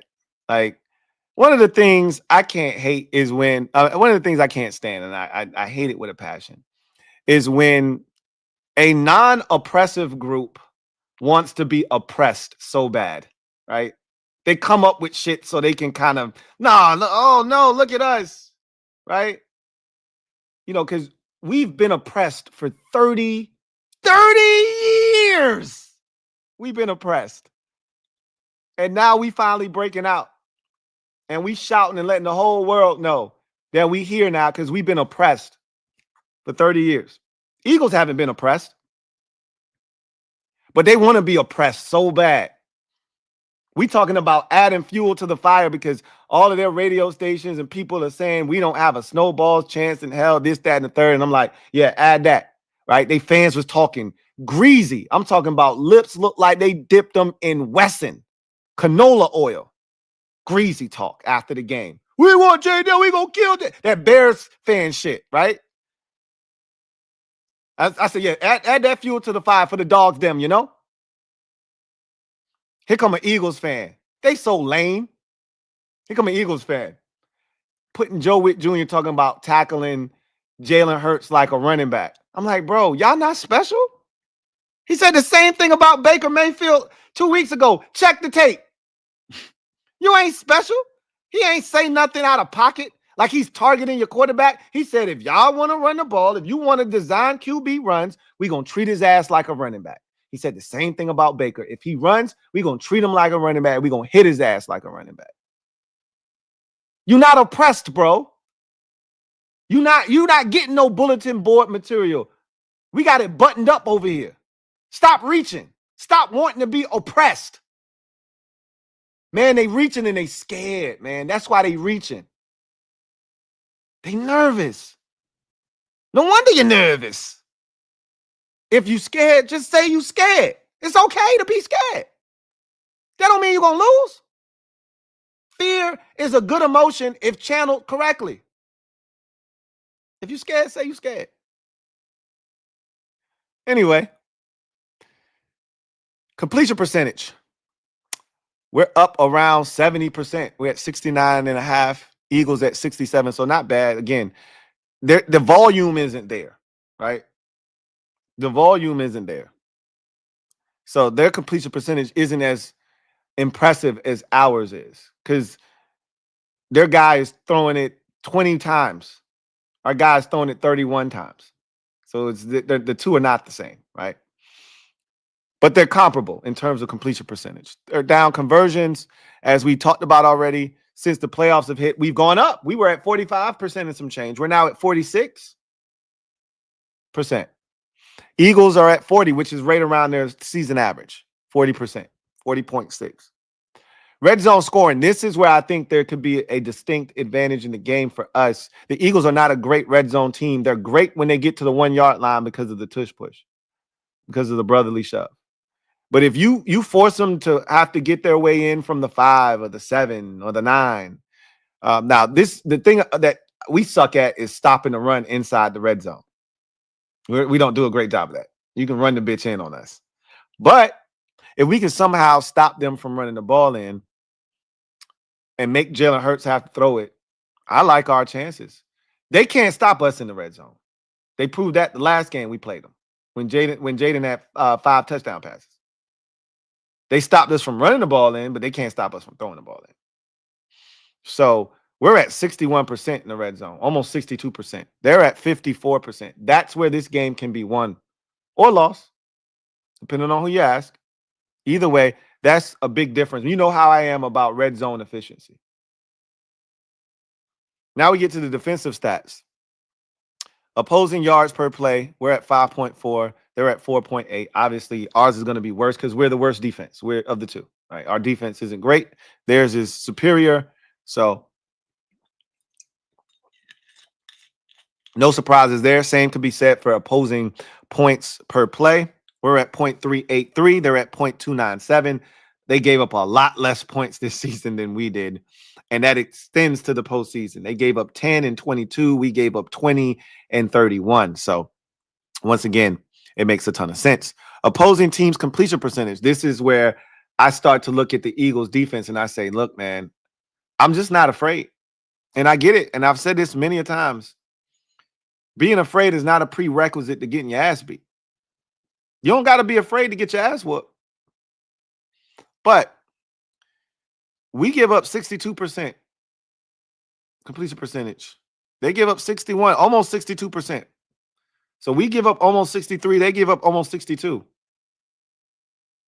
We supposed to be giving that up, not them. Third down conversion. That's our average, right around 38%. That's where we were. They were around like 35, so they're up a little bit. They're giving up there. I just told you the Packers were 7 of 13 on third downs. 7 of 13 on third downs. Well, the Rams weren't very good. I think they were 6 of 16, if I'm not mistaken. They were 6 of 16. And the Eagles were 6 of 15. So neither team was great on third downs in that game. But the Eagles are up in terms of their third down percentage defensively. So I think they could be had in that department as well.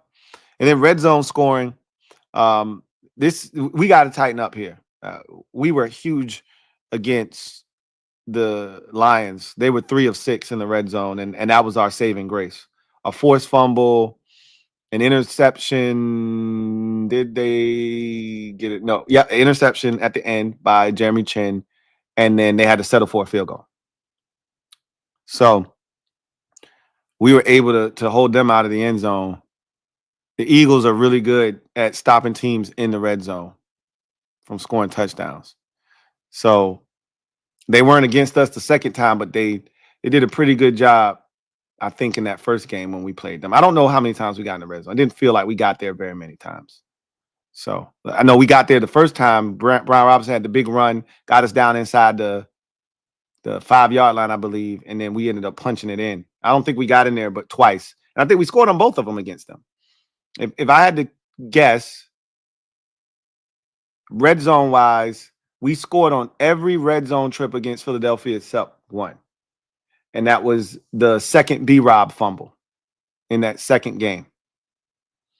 We were in the red zone and B-Rob fumbled again. He got hold on to the ball in this game because they going to go hunting. That's what they do. They punched it out against the Packers.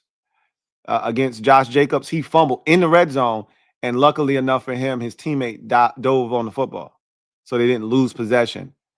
And then obviously they punched it out against Kyron Williams, and the Eagles did pick it up, and that was a turning point in the game. So got to hold on to the rock. So those are the numbers in a nutshell. I feel so much more confident going up against them this time because I don't think they're as good defensively. I think we're better defensively. I think our offense is rounding into form. Obviously, not having Sam Cosmi sucks ass, but we're gonna have to make do with what we got. Next man up, and I love the opportunity that's in front of us. I love the opportunity that's in front of us.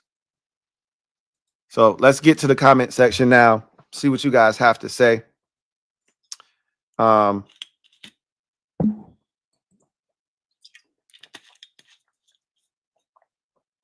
give a shout out to the mob and a shout out to all my Patreon supporters, man. You guys are the heartbeat, the pulse of the Louie T Network. And I can't thank you guys enough for your contributions. Once again, watch party on Sunday. Get your tickets. They're available. Link in the description of this video will be pinned to the comment section. Mods, if you're out there, drop that link in the chat as we are live so that people have access to them. So let's get to the comment section and see what you guys have to say. Mike Jank, thank you for being a member for 26 months. Who writes, Lemon Pepper Lou. Long time no here. It's been a while.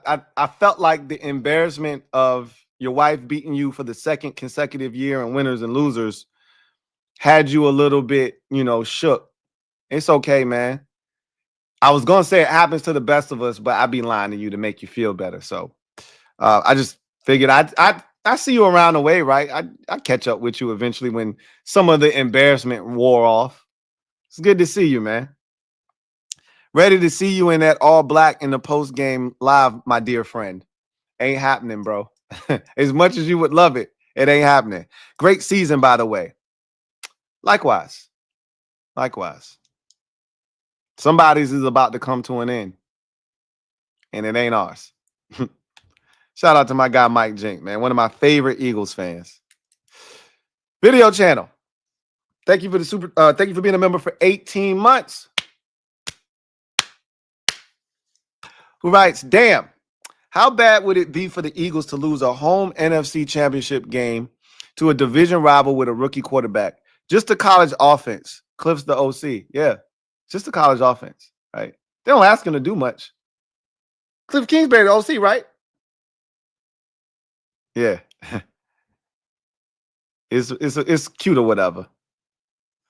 So, that's why a lot of our fans wanted this game, because, again, the winner of this game has bragging rights to the next game that the two teams play against each other. Which I'm going to assume if we win the Super Bowl, we might get Philadelphia week 1. They might want a rematch of this game. Or if it's because we don't play Buffalo next year, but we do play Kansas City. If it's Kansas City in the Super Bowl, then, they might want a rematch for that game, right? But just keep in mind, if we win the Super Bowl, you either playing Philly week 1 to kick off the season, or you playing Kansas City if that's the matchup. And now if it's Buffalo, it's probably gonna be. That's what I think. If we play Buffalo in the Super Bowl, assuming we win, then it's gonna be Philadelphia week 1, because they always like to go to a rematch of something, right?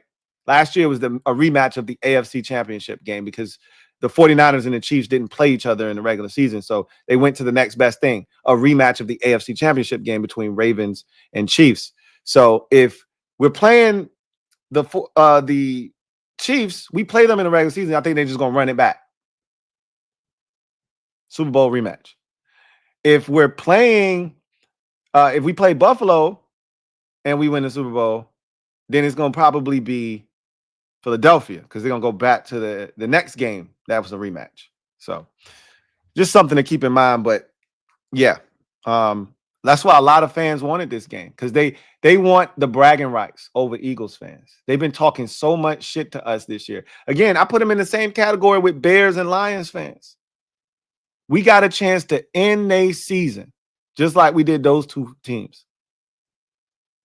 Lions fans can't say nothing to us. Bears fans can't say nothing to us. Art by Rapid. Been a member for 5 months. Really appreciate you. Writes, this win will be for all our lost ones that went through the hard times as Skins fans that couldn't be here for this coming Sunday. I love y'all. HTTR/C. It's a lot that didn't make it to this point. And, there are a lot of fans that they just got back. They've been out of the game for a minute. They just checking back in the game. And I'm okay with that too.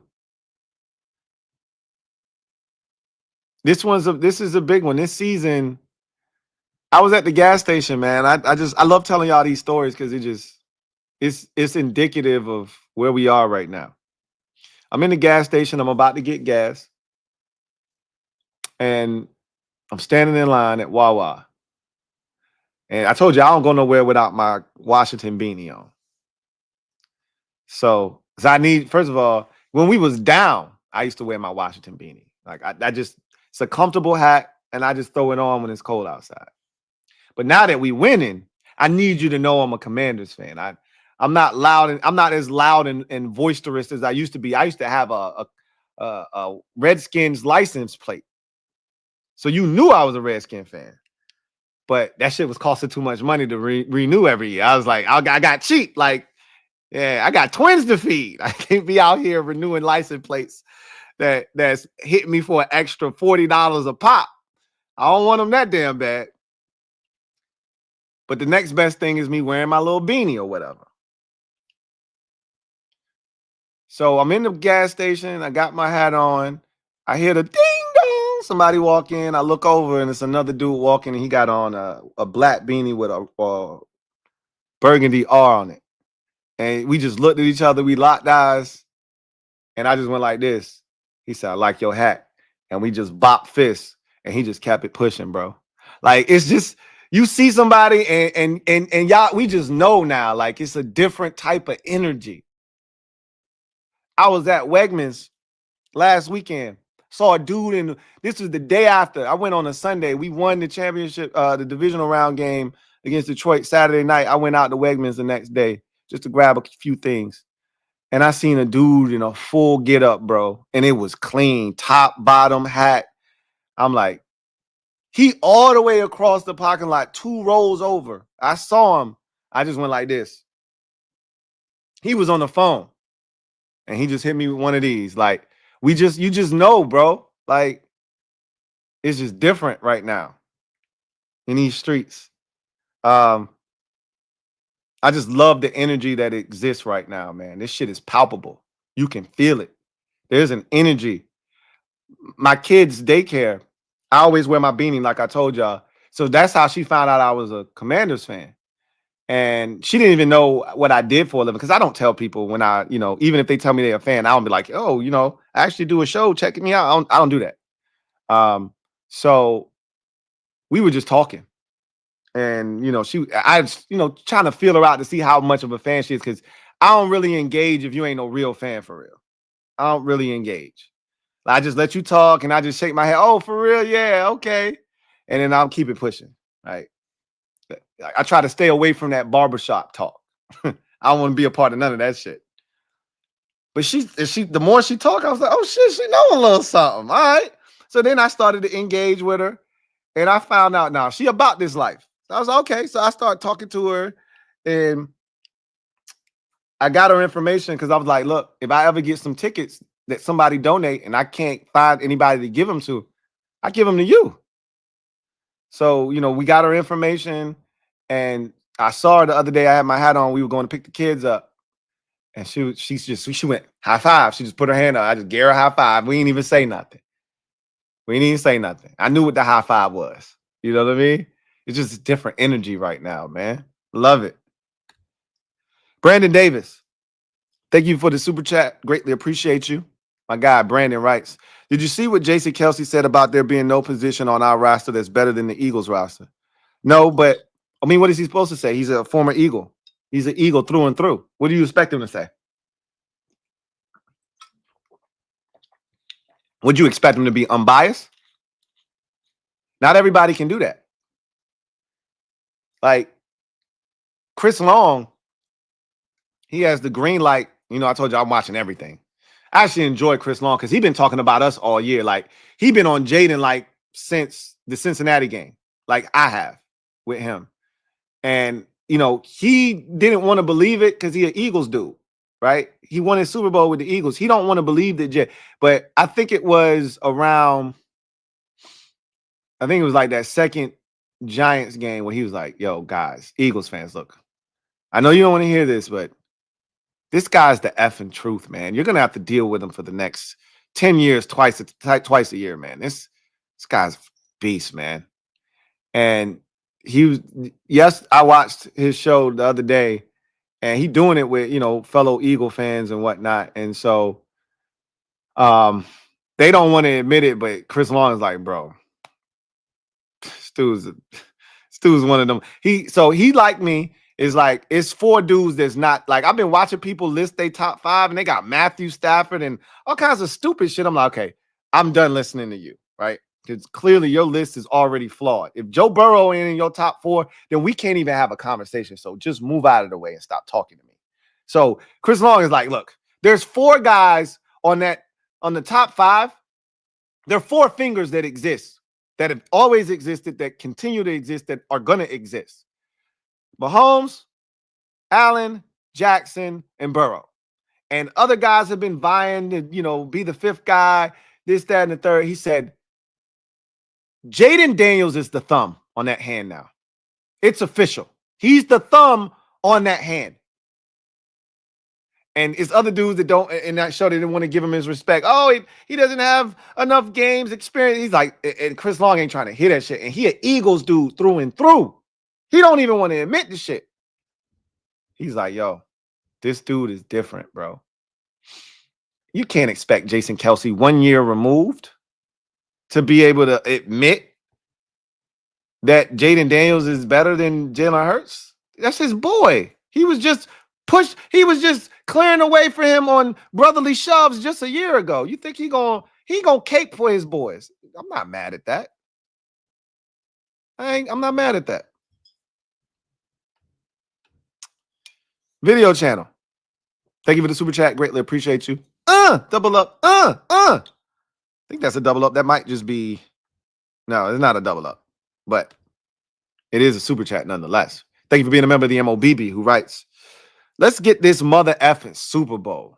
That's what I'm talking about. Can't ever guarantee you'll be back here. As I've said already multiple times, I always use this example. You're probably tired of hearing me say it, but I do it for effect because this shit is real. Dan Marino went to the Super Bowl in his 2nd year, and everybody thought Dan Marino was the best thing since sliced bread. And I'm pretty sure if you go back in a time machine and you talk to people that watched Dan Marino when he lost that Super Bowl, they was like, yo, hey, don't even trip, Dan.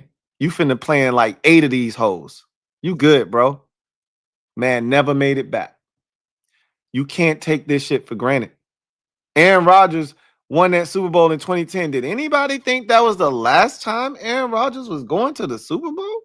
Aaron Rodgers been in the NFC Championship game about 50 times. Only been to 1 Super Bowl. Do not take this shit for granted. That's why this is not house money. Everything's on the goddamn line. Joe Gibbs in attendance. We can't lose with Joe Gibbs in the stadium, in the building. He was in the building last week.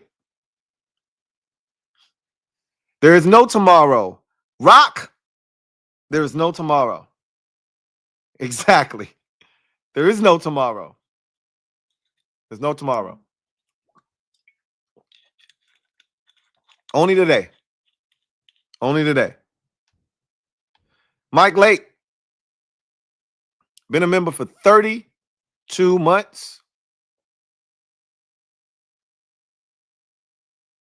Who writes, what up, Lou? What's going on, Mike?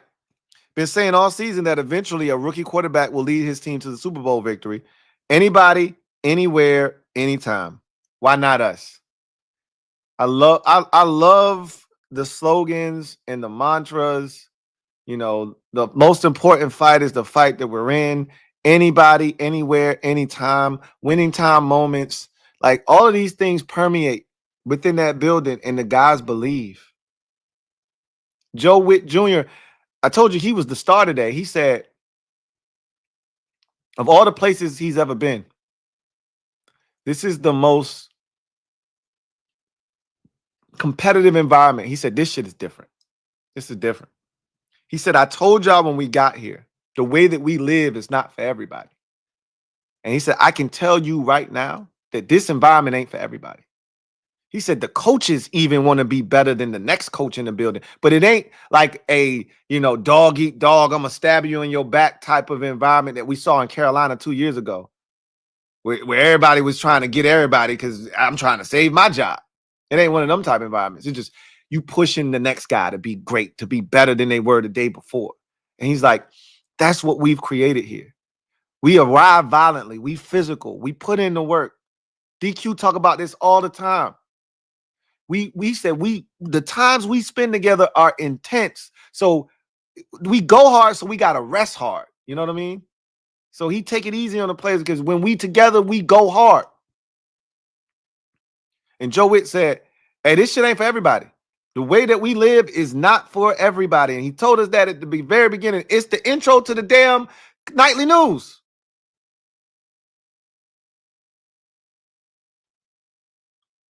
Anybody, anywhere, anytime. We live by that shit. Every time we win and we go in the locker room, DQ say, hey,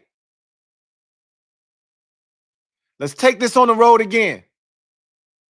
We road warriors. We already know we ain't coming back home. After we beat Atlanta, we knew, hey, we ain't coming back to this bitch.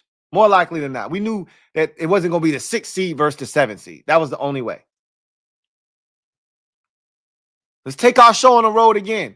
Anybody, anywhere, anytime. That's why we dangerous.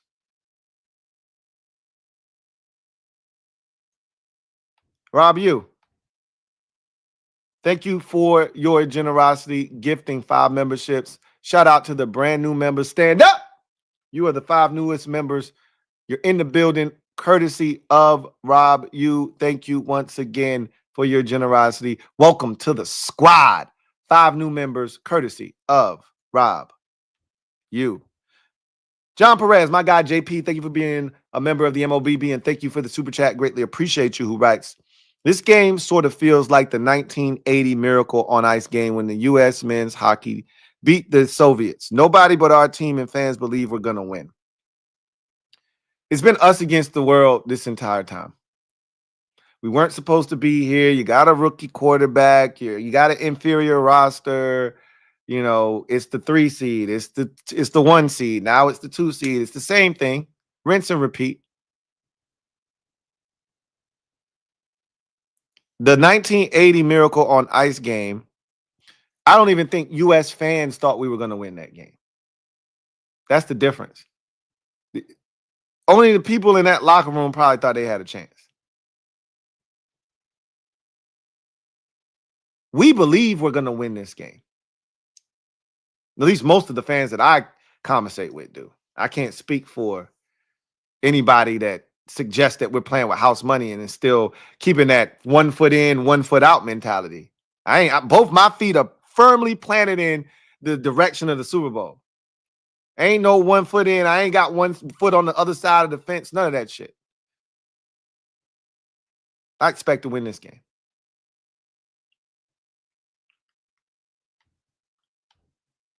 And the biggest difference is that 1980 U.S. team, they ain't had the best player on their team.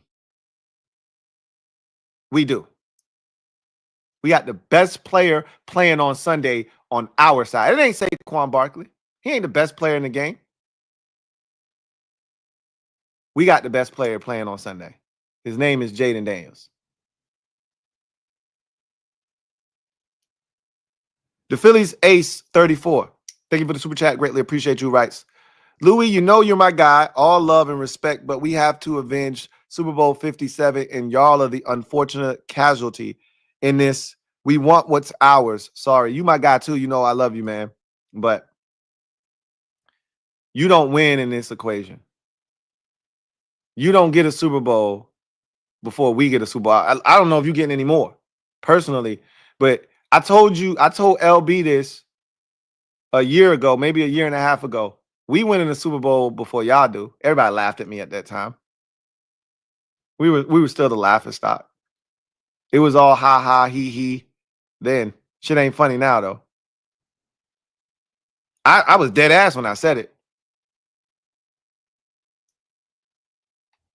I ain't got nothing to do with you not getting it done 2 years ago. But I'm going to have something to do with you not getting it done this year. Joe Rockhead, thank you for the super chat. Greatly appreciate you. Thank you for being a member of the MOBB. Joe writes, B-Rob film session with DQ brought many men back. Yeah. Many men. Many, many, many, many men. It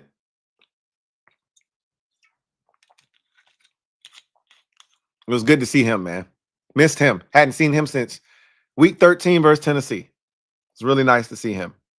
Hope to see him again this week. Just Andre.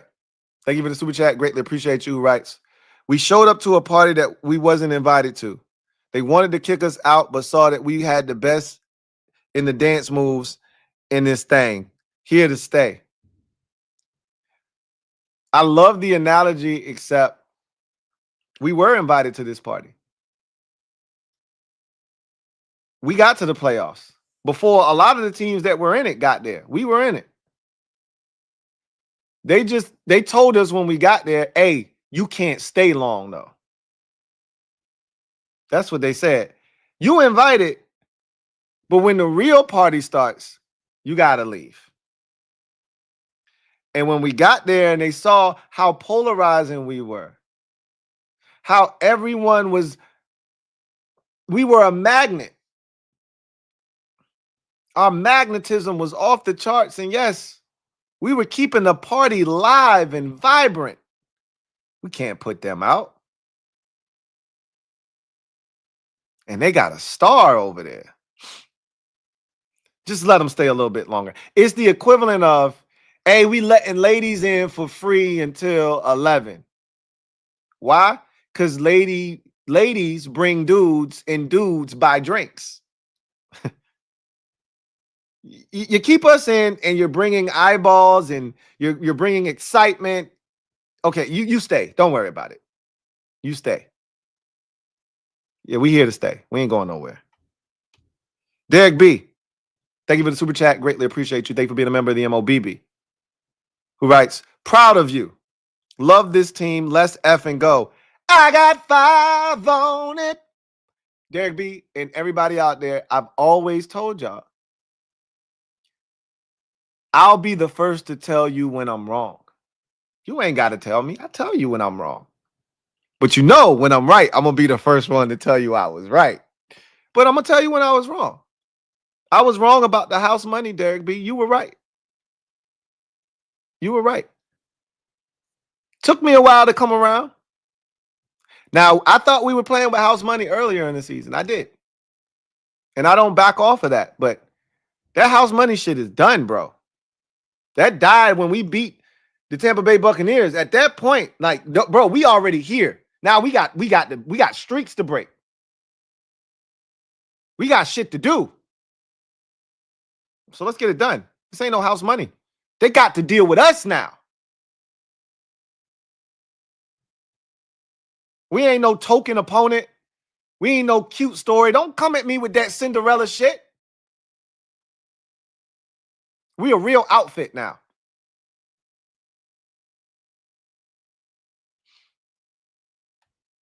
And the reason why is because I got 5 on it. The real Telly. Thank you for the super chat. Greatly appreciate you. Thank you for being a member of the MOBB. Who writes, the world want to see Jaden not born as Philadelphia. I've heard that at least 4 or 5 different times. Like one person, I think it was Sam Monson of PFF. You know, I'm not a PFF guy. But he was like listing all of the possible scenarios in order of the way he would want to see them. And he said, no scenario has Philadelphia in it. There's nothing intriguing. There's no storyline, nothing that excites anybody about Philadelphia. You're not wrong. They play a boring brand of football. They're a boring ass team.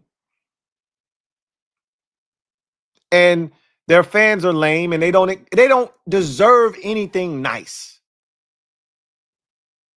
They don't deserve anything nice. They want to see the young phenom versus Mahomes. That's supposed to be the new, and you know, it feels like Mahomes is like 33. Mahomes is still young. This could be the beginning of a budding rivalry. And again, these two teams play next season, so you get to see it again. And that could be the first of 2 times you see it because they could meet in the Super Bowl again. I'm not saying. I'm just saying. Ratings would be out of this world. Commanders 38-21. We blowing the doors off them, Lou. Salute. I wish I could sign up for that. I don't see it happening.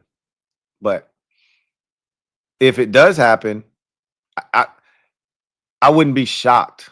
But I just don't see it happening. Like, after we did what we did to Detroit, anything's possible, right? Anything's on the table now. Because I got stuck in that cardiac commanders, clutch commanders gear, right? My shit was stuck.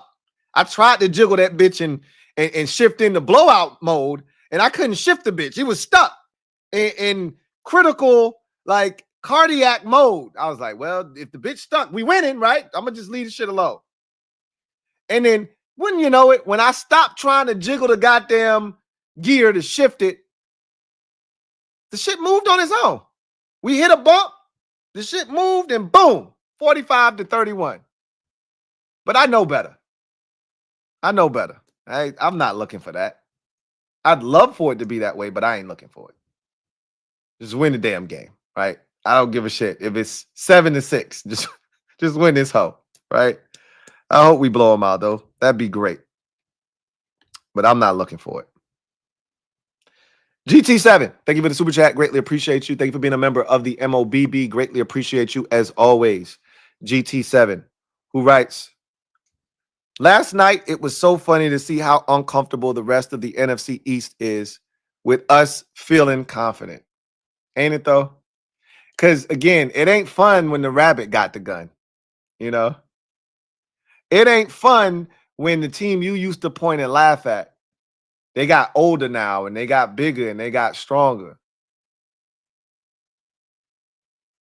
Now, all of a sudden, they got the advantage, and you looking like, wait, what just happened? The confidence I sense from DQ down to the players is intoxicating, bro. Same here. I was talking to my sister today, and she said, you nervous? I said, no, not at all. She could hear it in my voice that I wasn't nervous. She said, why are you not nervous? I said, when you prepared, you're not nervous. Having JD5 at quarterback is the equivalent of having all the answers to the test before I even sit down to take it. It's levels to this shit, man. And having a coaching staff that I know is going to put our players in the best positions to succeed, to make Olamide Zaccheaus look like a legitimate number 3 option, to make De'Ami Brown look like a legitimate number 2 option, to take Zach Ertz and turn the clock back, to put Eckler in positions to succeed, to give B-Rob a chance. That's how I sleep well at night. That's why I'm not upset. I'm not nervous. I'm not anxious. As we get closer to game time, I'll get those butterflies in my stomach. But this time last week, when we were getting ready for Detroit, I was already nervous. It's already nervous. I ain't been this calm since the Atlanta game. I ain't even had a drink. At least the Atlanta game, I had a few to take the edge off. But I had a stable heartbeat. You would have thought I was flatlining. I was so calm when we was playing Atlanta. We going to overtime and shit. They're kicking a game-winning field goal, and I'm just chilling. Because first of all, they had a kicker I knew wasn't gonna make the shit, so I wasn't even tripping. Not from that distance. Then we won the toss. So yeah, we about to win this bitch. That's the kind of demeanor I got right now. It's all because of 5 and his staff. Now you telling me the defense playing better too? They creating turnovers now? Man, it felt like Christmas with the NFC chip media coverage. Bro, I can't get enough of this shit. I ain't gonna front GT7. Like, I can't even concentrate on shit that I'm supposed to be doing throughout the course of the day. All it takes is for one Miss Championship message on socials. I tap on that, I watch that, and it's a short, right? I tap on it. you know, or it's a video, but then the next one come up is another Commanders video. Then the next one come up, it ain't a Commanders video. I swipe that bitch, is another Commanders video. Now I'm watching that. Next thing you know, 30 minutes done gone by. And I'm like, man, what am I doing? Put the shit down. Then I get on X. I might be looking for something and I run into something and I watch that shit. That's what happened with the Turning Point. I just happened to be on X. I was looking for something. Boom. That shit showed up. Well, I can take a 14-minute break and watch this real quick. Then I look off to the side because, you know, YouTube ain't shit. AI is dangerous. Now they like, hey, you watch that, then you'll probably like one of these. Well, there's 3 Commanders videos that I haven't seen yet. I'm going to pick that one right there. Watch that, and then I'm like, I got shit to do. But I'm going to watch one more, and then I'm going to get to it. I love it. I love it. I love it. Joe Rockhead, thank you for the super chat. Greatly appreciate you. Double up. Thank you for doubling up. Who writes, I'm as bad as you, Lou, watching everything about the Commanders, even the fake clips with the Chinese girl doing arts and crafts at the end. Bro, I stayed away from those this time. I learned my lesson with the Hail Mary, with those clips. I stay away from those. I'm like, I'm not even gonna give you a view because you over here stay scheming. Video ain't even real. Dog. So they gets no love from me. So I've been finding all the real legitimate clips. I don't want to watch no shit sideways, upside down, none of that. So I've been finding all the real clips, but trust me, I've been on it. I've been on it. P for Nupin. Thank you for the super chat. Greatly appreciate you. Thank you for being a member of the MOBB who writes. Lou trying to get me choked up with that B-Rob and DQ story. Look, man, it's a lot of those to go around, man. It's a lot of them stories to go around and shit. That's why I love this team, bro. Like, when they talk about the brotherhood, that shit is real, bro. Every time we get that access, when they peel that curtain back just a little bit more, whether it's team produced, NFL films produced, or whatever, you get a little bit more insight to this team. Is just, it makes you love them even more. You know what I mean? Like, our social media team been killing it this year, bro. Like, everything they put out is crack. Straight fire. And it don't matter if it's 44 seconds, a minute and 44 seconds, 3 minutes and 2 seconds, or it's 14 minutes. They got enough footage that they've taken this season to put together some shit. If they just said, hey, we got some B-roll footage that we ain't used this year, we were going to throw it away, but we mashed it all together, and it's 2 hours and 20 minutes of footage. I mean, hey, let me get that shit. Go ahead and put it out. I need all of it, bro. It's so much they got that we ain't even get to see.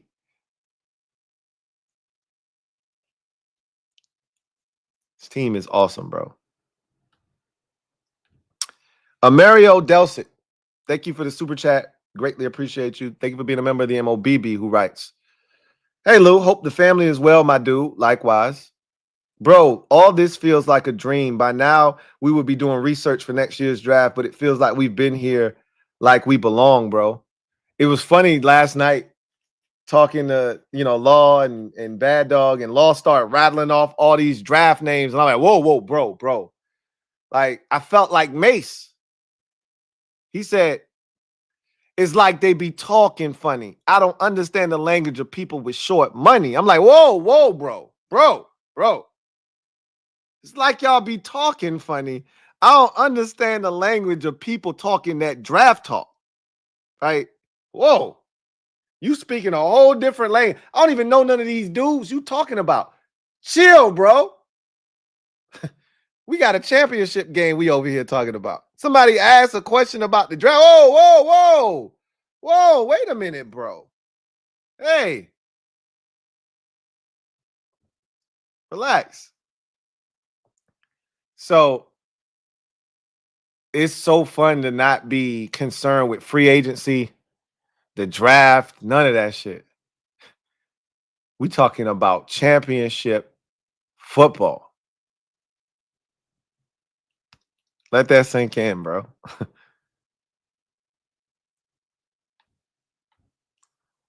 GT say, get used to it too. I told y'all this already, and I've been trying to prime y'all for all the changes that come with success because y'all ain't been here before. I done seen it in other sports, so I know what comes with this. And I study the game so much that I'm ready, and I'm trying to get y'all ready. That's why I've been telling y'all, all of them 1 o'clock games that you done got used to for the last 20 years, that shit dead. Dead, I tell you.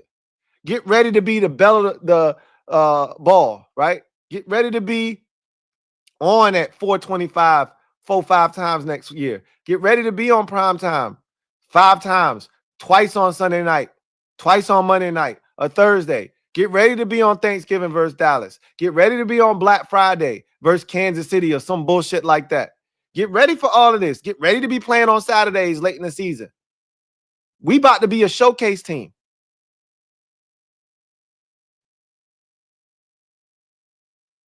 Prepare yourself for all of that.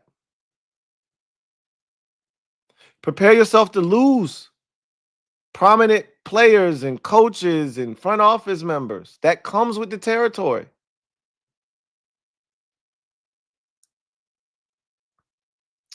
GT7, thank you for the super chat. Greatly appreciate you. Double up. Thank you for doubling up with rights. Lou, I swear you watching everything I'm watching. Laughing my ass off. As soon as you said bussing with Will Compton, I fell out laughing, cherishing every moment, bro. I can't get enough, man. Look, listen, bro. After I'm supposed to be working after these streams at night. Every time I'm supposed to be working, bro. I got shit to do. But you know what I do every night? I go make me a smoothie. I go grab me my cashews and my almonds, and I sit my ass down in the corner of the couch and I go perusing for new shit that I ain't watched yet, or some shit that I saw yesterday. I said, I'm gonna come back to that if I can't find nothing else. Like, I be putting shit off. Like, I don't really care what he got to say. I don't even want to hear what he got to say. He a hater. But then let my ass run out of shit. All right, let me see what he talking about. Like, that's the type of time I'm on right now, bro. You know, I'm watching some of everything. People I can't even stand. I can't stand what is it? The facility, the faculty? I forgot their goddamn name. I think it's the facility or some shit like that. Emmanuel Acho. I can't stand that shit, bro. But I've been watching it. I try to stay away from their ass though. That breakfast ball shit with Stink. And the dude sitting next to him, he a hating ass dude. I don't even know who the hell he is. Why should I care what you have to say? You a hater. But the dude across from him, he's smart as shit, and I like that dude because he be talking with sense. So I'm like, let me hear what you got to say. You shut up. You the loudest one, ain't never talking about shit. Let me hear what he got to say because he be talking with some sense. I be watching all of them shits, bro.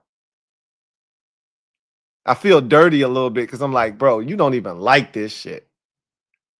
But when it comes to my team, I love this shit. I'm like your boy and paid him full. He's like, money, I love this shit.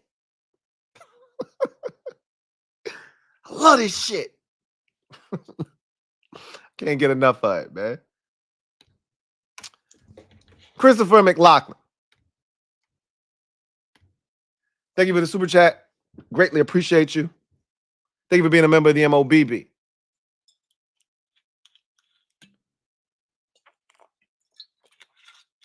I'm like Rich Porter over here. Money, I love this shit. Thank you for the super chat. Greatly appreciate you. My guy, C-Mac. As always, truly do appreciate you. Chris writes, hey, Lou. What's up, Chris? Hope all is well with you and the family. Likewise, as always. 2 questions. 1, what is your biggest concern for our team against the Eagles on Sunday? O-line, rush D, secondary, and why? And 2, when was the last time our team played a football game in February? I believe the answer to that question is never. Because the last time we made it to the Super Bowl, the games were played in January. We're going to play on Sunday a game against the Philadelphia Eagles that will be the 33-year anniversary of the last time we played in the Super Bowl, which that's the latest you could play because the league has extended, the season out by a week. That's how you play in February now, right? Back then, you didn't play in February. Played in late January. So the answer to your question is never. We've never played because only 2 teams play in February, right? It ain't like the championship game can be in February. The championship game is always in January. The Super Bowl used to be the first week of February. Now, it's usually the second week of February. But because of course we extended the season out another week with the 18th week now. So we've never played in February before. This will be the first time. As far as my biggest concern for the team against the Eagles on Sunday, without a doubt, is the rush defense. I mean, that's easy. If you would have said besides the rush defense, it would have made it a tough question, but that's an easy question. It's the rush defense. Because to me, that's the only way we lose the game. I'll take my corners and my safeties. I like the way my D-line is playing right now. Our D-line and our linebackers are playing. Like in terms of getting to the quarterback, etc. It's all about stopping the run. It's all about stopping the run. Christopher McLaughlin, thank you for the super chat. Greatly appreciate you. Thank you for double up. Thank you for doubling up. Who writes? Hey, Lou. What's going on, Chris? 2 questions. 1, how surprised were you that Daniels was not a finalist, at least for MVP? Not very. I mean, he's a rookie, 1. 2, he did some great things. I told anybody that would listen, that 3-game losing streak put him out of that conversation. He was squarely in that conversation, and in that 3-game skid took him out of consideration. And despite finishing up the season playing well, by then it was too late to make up the ground that he lost over that 3-game stretch. So, not surprised. I was more surprised that Kliff Kingsbury wasn't in consideration for one of the best assistant coach award. That shit was criminal. But do you think Dan Quinn has any chance at coach of the year, or will it be Kevin O'Connell, and why? Absolutely no shot at winning that award. I'm glad he was a finalist. He deserves to be. But it's Kevin O'Connell. I mean, yes, we were 4-13 last year. Yep. This team had no business doing what they did and being where they are right now. But nobody, and I mean nobody, gave the Vikings a chance with Kevin O'Connell. I mean, we weren't given a chance either. But considering what that division was this year, for them to be in the position that they were in week number 18 with a chance to be the number 1 seed and sit atop the conference, that's an amazing job. Again, it's Sam Darnold, bro. We saw him in his true colors at the end of the season in them final 2 games. Like, that could have happened a lot sooner. Now, granted, they played Indianapolis and Tennessee and Jacksonville, and that helped them stay on board. But early in the season, when we thought San Francisco was going to be one of the best teams in the conference, they played them. They beat them. When Houston was undefeated, they were the one to give Houston their first loss. Like, they were the hot team finding a way to beat good teams at the beginning of the season. And so, gotta give credit where credit is due. Kevin O'Connell coached his ass off. I'm biased. I think it's still Dan Quinn because we were 4-13 in a downtrodden franchise. Like it's more than just the wins. It's about changing the mindset and the culture and, getting people to perceive you in a different light. Like, the Vikings weren't terrible the year before.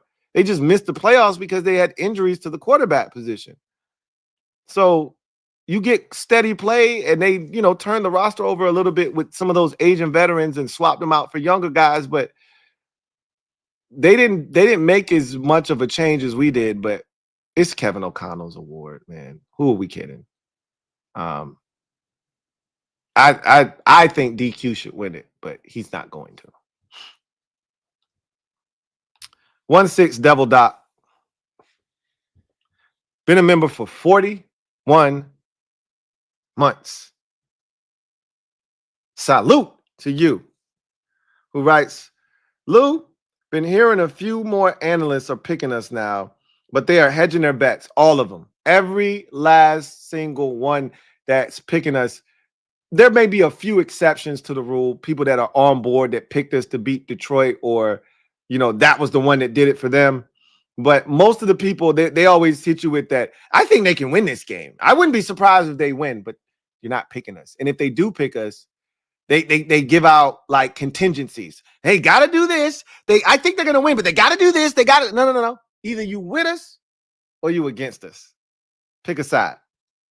And don't try to be on our side after we win neither. You know what I'm saying? That's the kind of energy I got right now. He says they still don't fully believe. No, because they can't. Nobody's ever done this before. So when you're breaking down barriers, when you're the first to do something, it's hard to rewire people's brains to get them to understand, because the shit is illogical to them. My brain can't compute because I've never seen it before. We that one. Pac once said, it's just me, or in this case, us against the world. Time to show them all. Time to show them all. It's just me against the world. It's just us against the world. Let's get it. P for Nupin. Been a member for 6 months. Appreciate you, writes. Their D numbers seem better, but we played 2 of the top 4 offenses. Yeah, their defensive statistics definitely look better, but I respect what we've been able to do. They've been playing lesser offenses, banged up offenses. And I'm not here to make any excuses. It's that time of the year where you find a way to get it done or you don't. And they got it done. But it's less about them and it's more about us. The confidence that comes from beating a top 5 offense and then turning around and beating the number 1 offense. There's a confidence that comes from that. We did that 2 weeks in a row. Now we're looking to do it again, beating a top team, one of the best offensive teams in the league. Haval, thank you for the super chat. Greatly appreciate you. Haval writes, thank you for being a member of the MOBB. Excuse me. Lou, am I wild for saying I hope Hurts finishes this game without further tweaking his knee? I'm more afraid of McKee and Pickett's arm than Hurts' weak arm. Yeah, you tweaking. I don't want him to hurt his knee either, though. I want him to start and finish this game. If he can't, not my problem. But I'm not looking for him to get hurt. But I'm not afraid of Tanner McKee or Kenny Pickett. Bring them dudes on. Bring them dudes on. I'll take my chances with those two over Hurts. D for the win. Been a member for 9 months. Really appreciate you, writes. I've been rocking with Lou since before Ron's plan. Shaking my head. Ron's plan. Ron's plan. Ron's plan. He said 5 years. I didn't lie to y'all. I didn't lie to y'all. Joe Rockhead, thank you for the super chat. Greatly appreciate you. Who writes, all I need is one win. One win. All I need is one win.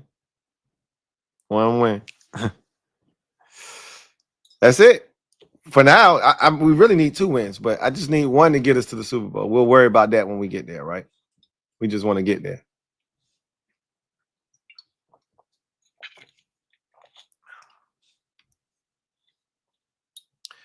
Ebad Shamim, been a member for 4 months. Really appreciate you, writes. Wish I had your confidence, Lou. Nervous all week. Look, ain't a nervous bone in my body right now. The level of confidence I have is scary. I mean, me and Rio said the same thing. Rio said, I'm scared about how much confidence I have. It's almost scary.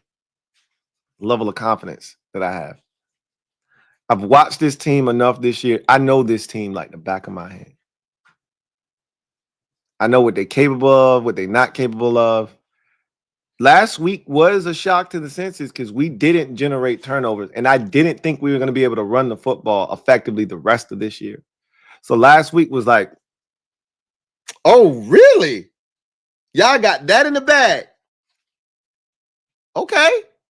Shit, I was trying to win this without any of that stuff. Now you telling me I got access to turnovers and the run game with the running backs? I was already confident in just Five's ability to do it. Now you giving him some real help? Man, you want to talk about confidence? I'm bubbling with it right now. Bubbling with it.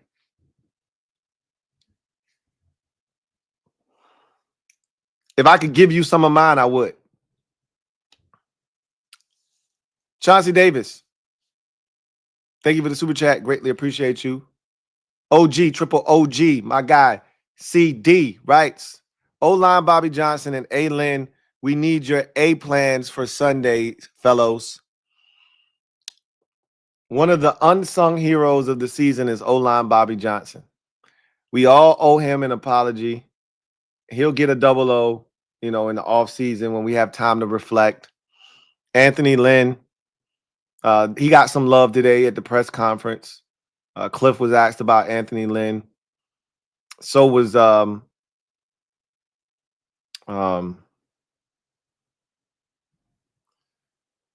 other Johnson, the pass game coordinator that came from Philly. I don't know why I'm blank. Brian Johnson.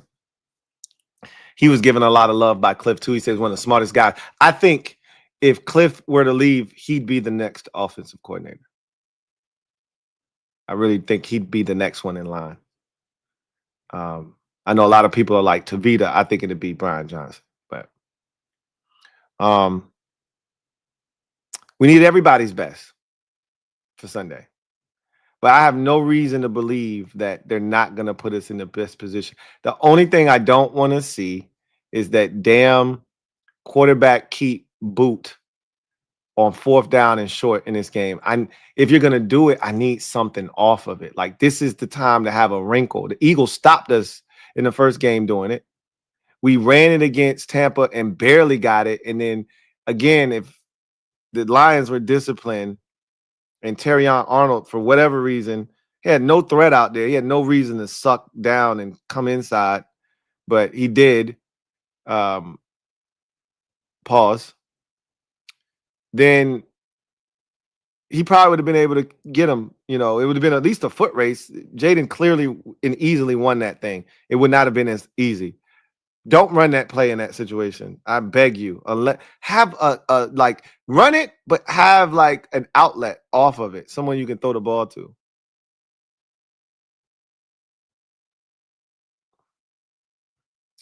I don't know. I would prefer them to not run that one.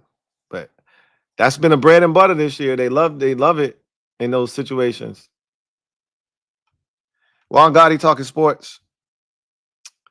Thank you for the super chat. Greatly appreciate you.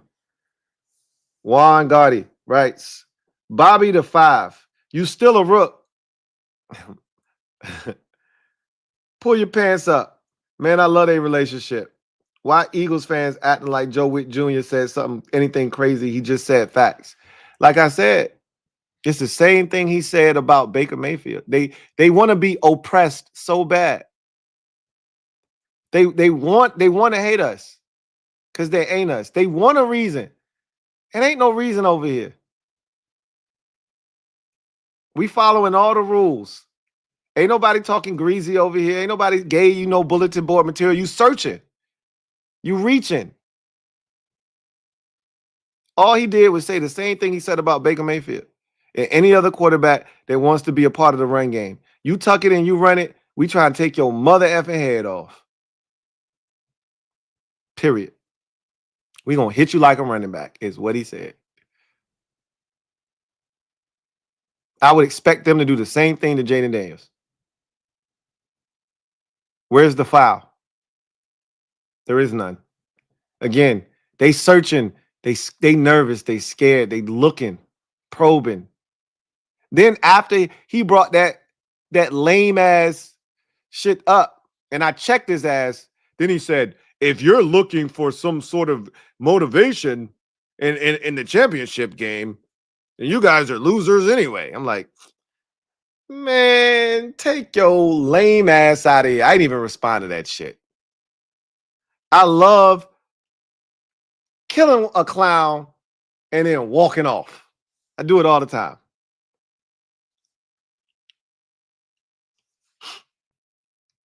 I love Bobby's relationship with Jaden, man. I just love Bobby in general. His impact has been so profound throughout this entire team. Like, I can't begin to tell you how profound of an impact he's had, you know, with all the rookies, all the young guys. He told Mike Sainristil. Mike Sainristil said, bro, I owe you two for not telling me you mic'd up. He said, how you know? How you know? Mikey was like, come on, bro. He's like, you ain't gonna do nothing. You a rookie. What you gonna do? I love Bobby, man. Bobby's the best. Juan Gotti talking sports. Thank you for the super chat. Greatly appreciate you. Double up. Thank you for doubling up. Right. We go into the bowl. We go into the. I can't sing it yet. We can't do that until we get to that point. You speak it into existence, though. You go ahead. I'm gonna wait. I'm not here to upset tradition. I'm gonna just carry on tradition. All right. Chauncey Davis, my guy, OG, triple OG. CD, stand up.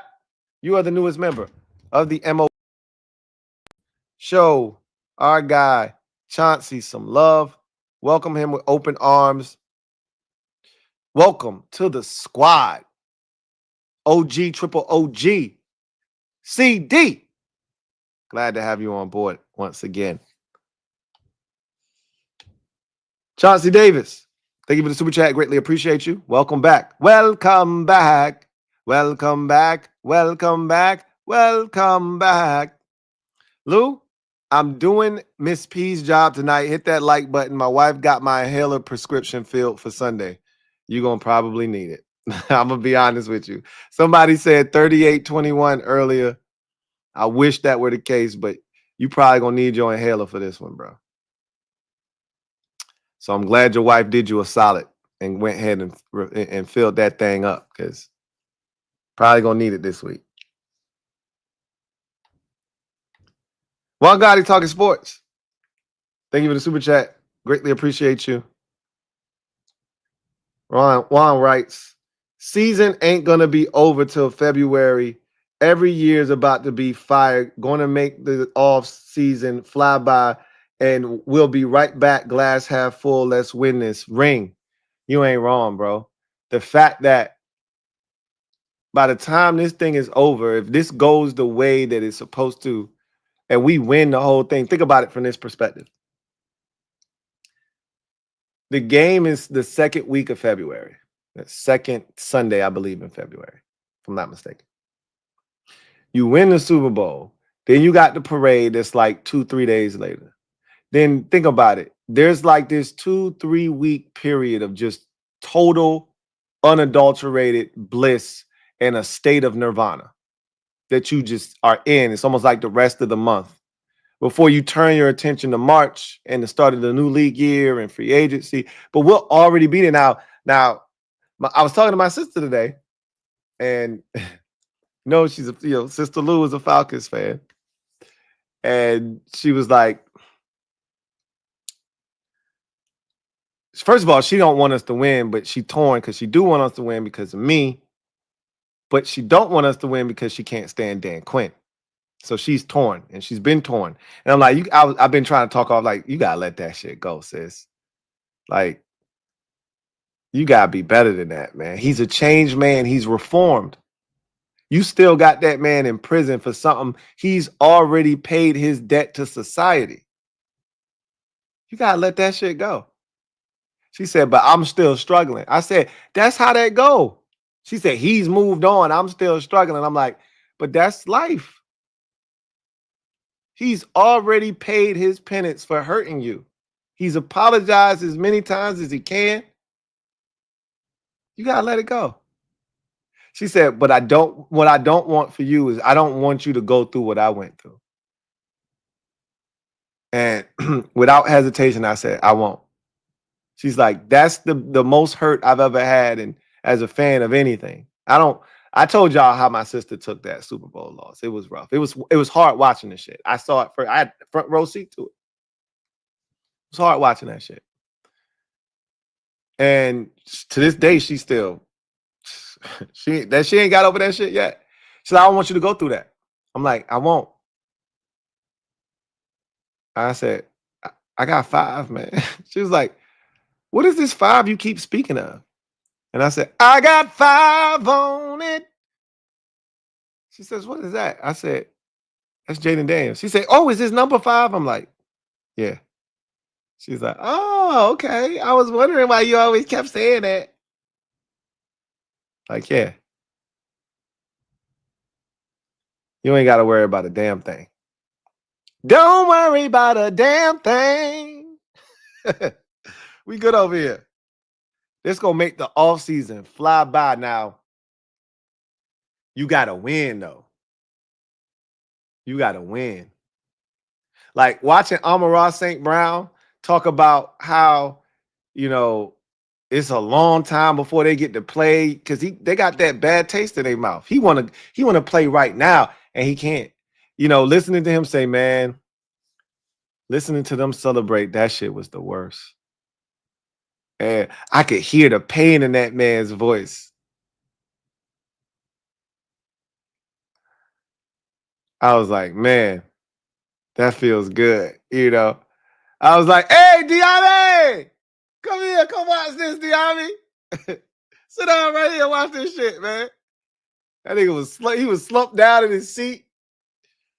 He was sick. He was like, I ain't even gonna watch that shit, man. I'm gonna just duck off, or I might even go to Cancun for real. I loved every second of that, bro. But we gotta win, bro. We gotta win. Brian N., thank you for the super chat. Greatly appreciate you. Thank you for being a member of the MOBB, who writes, hey, Lou. What's up, Brian? What a great time to be a Commanders fan. Terry's pregame speech last games had me ready to run through a wall. They even started selling our gear out here in Colorado again. It's amazing what winning can do, man. Winning knows no bounds. The tentacles of the arms of winning knows no bounds. I've gone places where I went to a Lids to see if I could cop me a hat. They ain't even have us in stock, bro. That's finna change.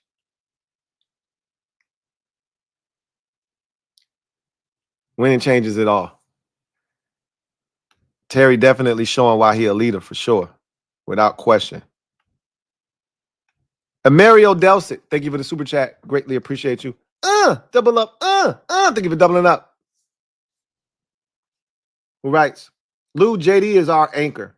He is just doing his part, not an I in team, but I just believe we as a team, if everybody else wasn't doing their part, JD couldn't shine, bro. You're not wrong. But make no mistake about it. It goes both ways. But it's more slanted towards him. Like, we're not here if that Minnesota Vikings team was excellent, bro.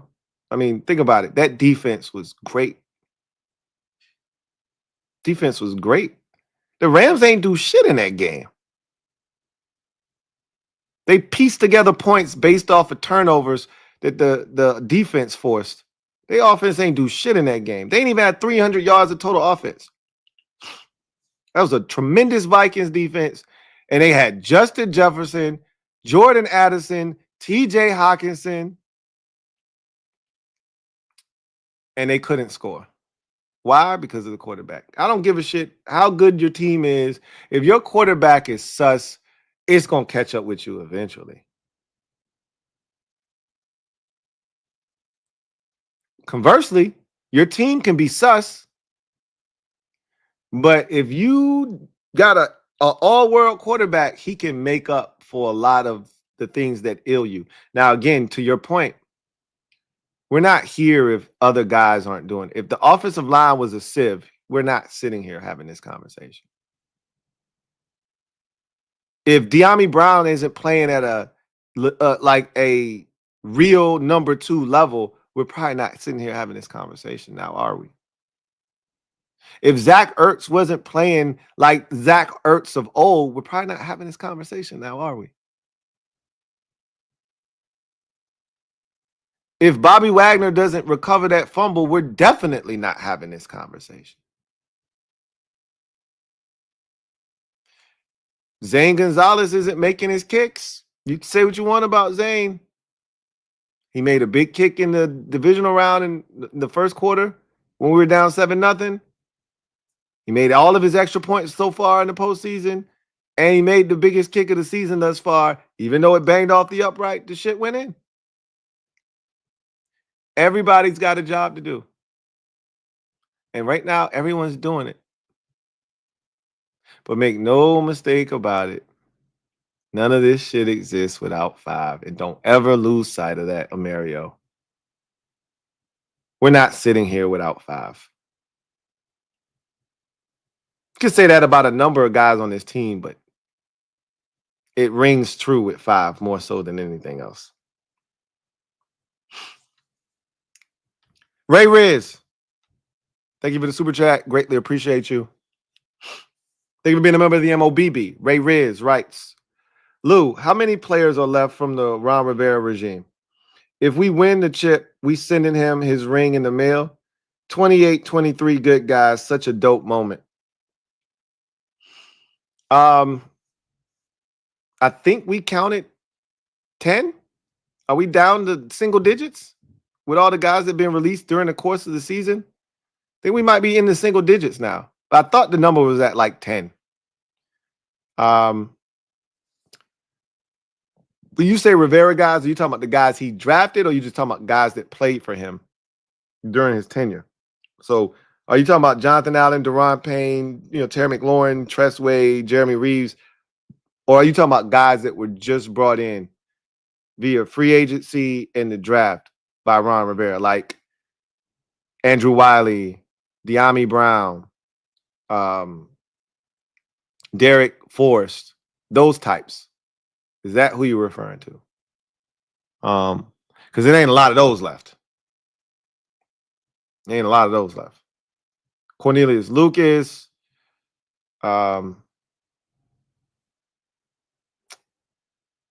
Andrew Wiley, De'Ami Brown,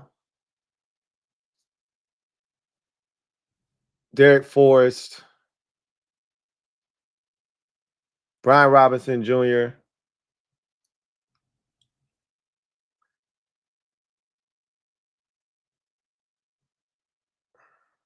they drafted Sam Cosmi.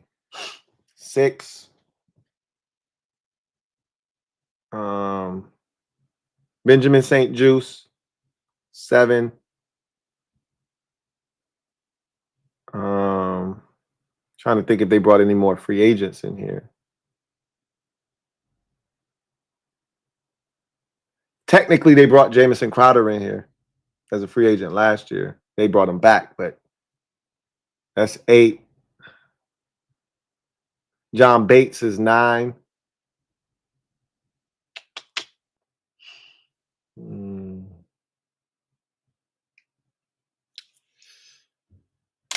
Technically, if I'm not mistaken, They brought Trent Scott in here last year. If I'm not mistaken. You can correct me if I'm wrong. That's 10.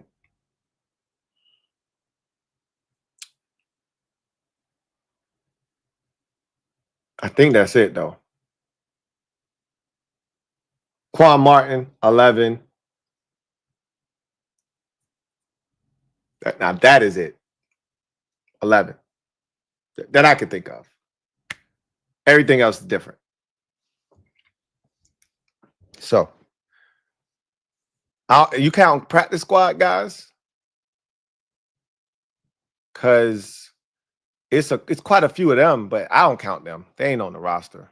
Like, I know they are part of this, but I don't count those dudes. Because if you count those dudes, then you got the Chris Rodriguez, you got Cole Turner, you got the big tall receiver from Stanford. So it's quite a few of them dudes. Kaz Allen, all them dudes were brought in here, but I'm not counting them. I ain't counting them. Percy Butler, that's right. That's another one. 12. Percy Butler, if you counting free agents and draft picks. Percy is 12. That's right. Good call. All right. Swaggy P. Look, hold on. Jay Black. Thank you for the super chat. Greatly appreciate you. Jay Black writes, go into the game with blade and teeth just in case.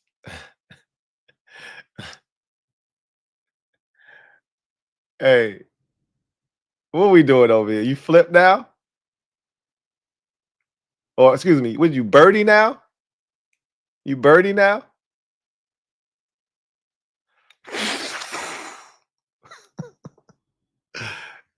You should be fine, bro. Put that shit away. You should be fine. Swaggy P, been a member for 27 months. Who writes, you might see a grown man cry when we win Sunday. Oh, you won't be the only one. I saw a grown man cry when we won in the wild card weekend when we had the last watch party. So, hey, don't apologize for no tears, man. Let that shit flow, like Tony Braxton. Let that shit flow. I'm glad you're gonna be in the building. I'm looking forward to meeting you, man. You've been one of the ones that helped us along the way. On to fill in the blank. We got to keep up with tradition too. You got to make sure that happens. Looking forward to raising hell with you and the rest of everyone else in attendance at this watch party on Sunday. Once again, make it happen. Chauncey Davis, thank you for the super chat. Greatly appreciate you. Double up. Thank you for doubling up. OG, triple OG, my guy CD writes, Lou, I've watched the film of both Eagle games, and Luke stay open down the middle, 16 yards out. I'm just saying, man, we threw 2 interceptions the last time we saw Philadelphia trying to get the ball to Luke, man. I don't know what it is about Luke, but I'm canceling Luke until next year. Next year is going to be Luke's year. But this year, it ain't happening, bro. It ain't happening. Wouldn't it be fitting if Luke came to life in this game, though? I don't go into games looking for shit like that. It ain't happened all year. It ain't gonna happen in the biggest game of the year. I just don't see that. He was open both of those throws too. That we threw interceptions, that Jaden threw interceptions on. Jamal Hamlin, thank you for the super chat. Greatly appreciate you. Thank you for being a member of the MOBB who writes, Lou, I've been around to see all our Super Bowls. You said it before, we were spoiled. The thing is, how could we tell when that's all we knew? Exactly. That was the point that I was making, which was that's all you knew. You didn't know you were spoiled because that's all you knew. That's what you expected. people that are born with the silver spoon in their mouth, that are born into money, they don't know that they're rich until they start to experience life and realize how much better they have it than other people. That's all they know until they realize, oh, it's people that don't live like this. Then you start to realize how fortunate and blessed you are. And you hope that those people actually realize that other people need to be given an opportunity and don't look down on the people that don't have the resources that are afforded to them, and do good with the resources that they have. Same thing here, right? You didn't know how well you had it until you didn't have it. And that's why you took it for granted, because you just expected, oh, well, I talked about it on the podcast earlier. Oh, we'll get them next year. Don't worry. Then 1 year turned to 2 years, 2 years turned to 3 years, 4 years turned to 5 years, 5 years turned to 6 years, 6 years turned to 12 years, 12 years turned to 18, 18 turned to 25, and then you realize this shit ain't never coming back. And then you started to realize, damn, we had it good, but you took it for granted because you didn't know how good you had it. This season is special and reminds me of 91. We are hunting.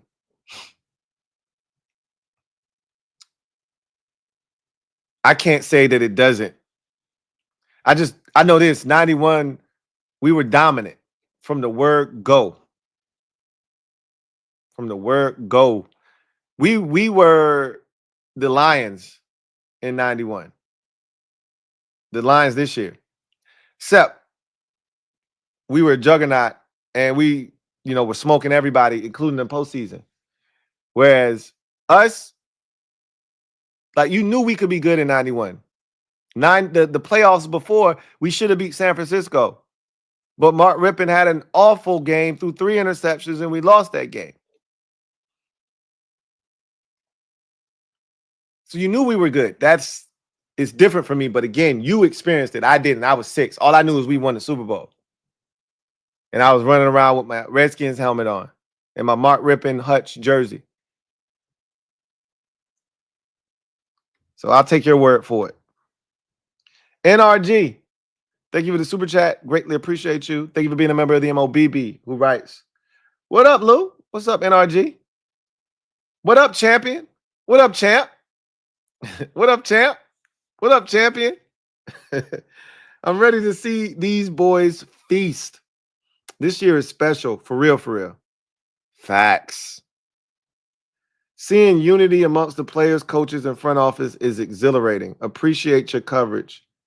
Man, you ain't never lie.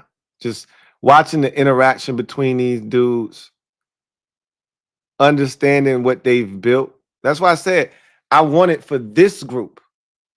There'll be more opportunities in the future if 5 is able to stay upright and be the guy that there'll be more opportunities, but it won't be another opportunity for this team. I want it done. You know how much pressure you remove from yourself when you get it done so early? Like, you put pressure on yourself to live up to that standard, but Jaden is unflappable. That shit ain't gonna phase him. But Lamar plays with that pressure every time he gets to the postseason, right? You are aware that every year that he doesn't win a Super Bowl, the pressure mounts.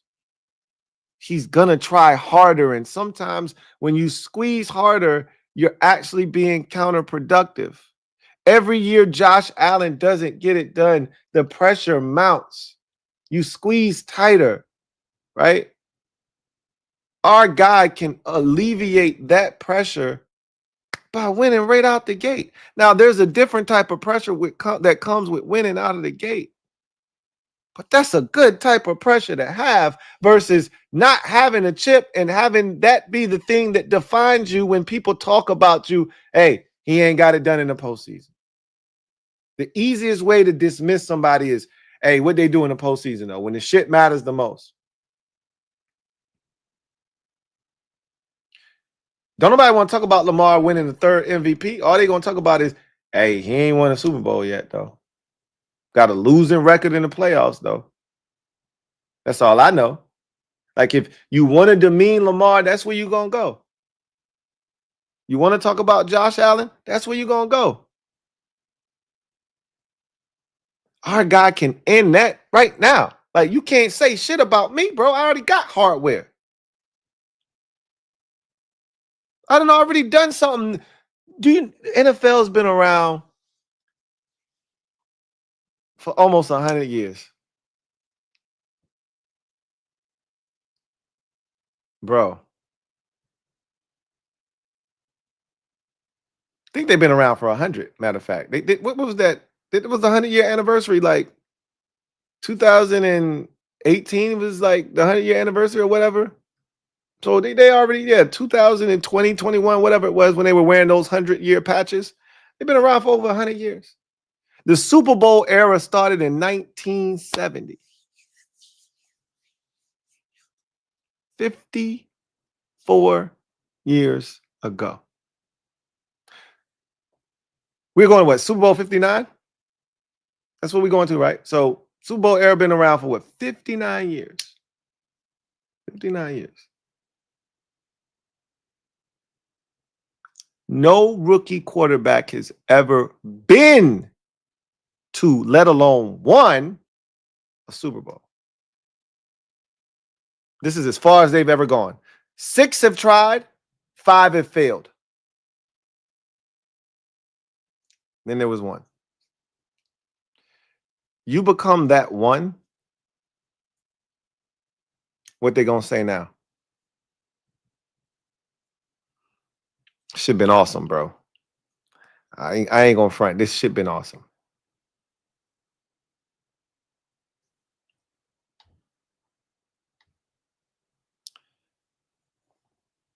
Black Love Acts 2. Thank you for the super chat. Greatly appreciate it. Thank you for being a member of the MOBB, who writes, Yo, Lou, it's the fact that I do respect the Eagles is why I'm so confident we will win. I know the team takes them serious and do more than tenderize Eagle meat was crazy. Yeah, that was crazy. I did that on purpose, though. Pause. That was a classic line that will never die. So I remixed it a little bit, but I respect the hell out of the Eagles.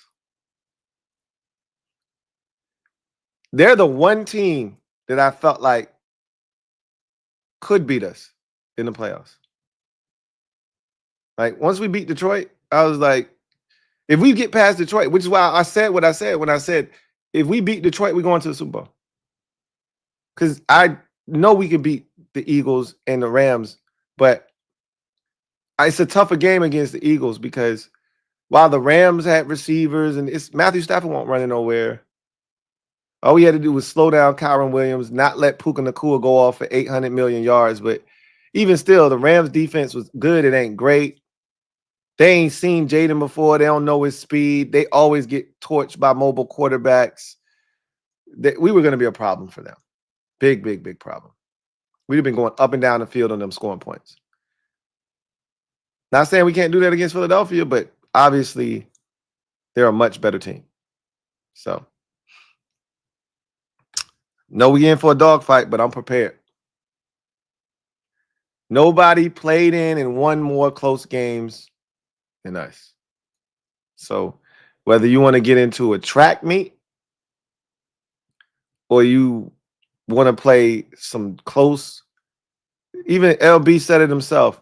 He said, for me to be comfortable, we got to be up 2 scores with under 2 minutes to go. He said, I don't want this game to come down to Jaden Daniels having the ball late with a chance to win. He done already seen it before, multiple times, once against his squad. Even in the first game, when they seemingly had it out of hand at 26-10, he went down the field, scored a touchdown, got the 2-point conversion, and forced them to have to recover an onside kick just to put us away. The dude is dangerous, bro. Highly corrosive and explosive. Or as I like to say, a cold-blooded assassin. Glad he plays for my favorite team. I'd hate to have to deal with him if he played for someone else's.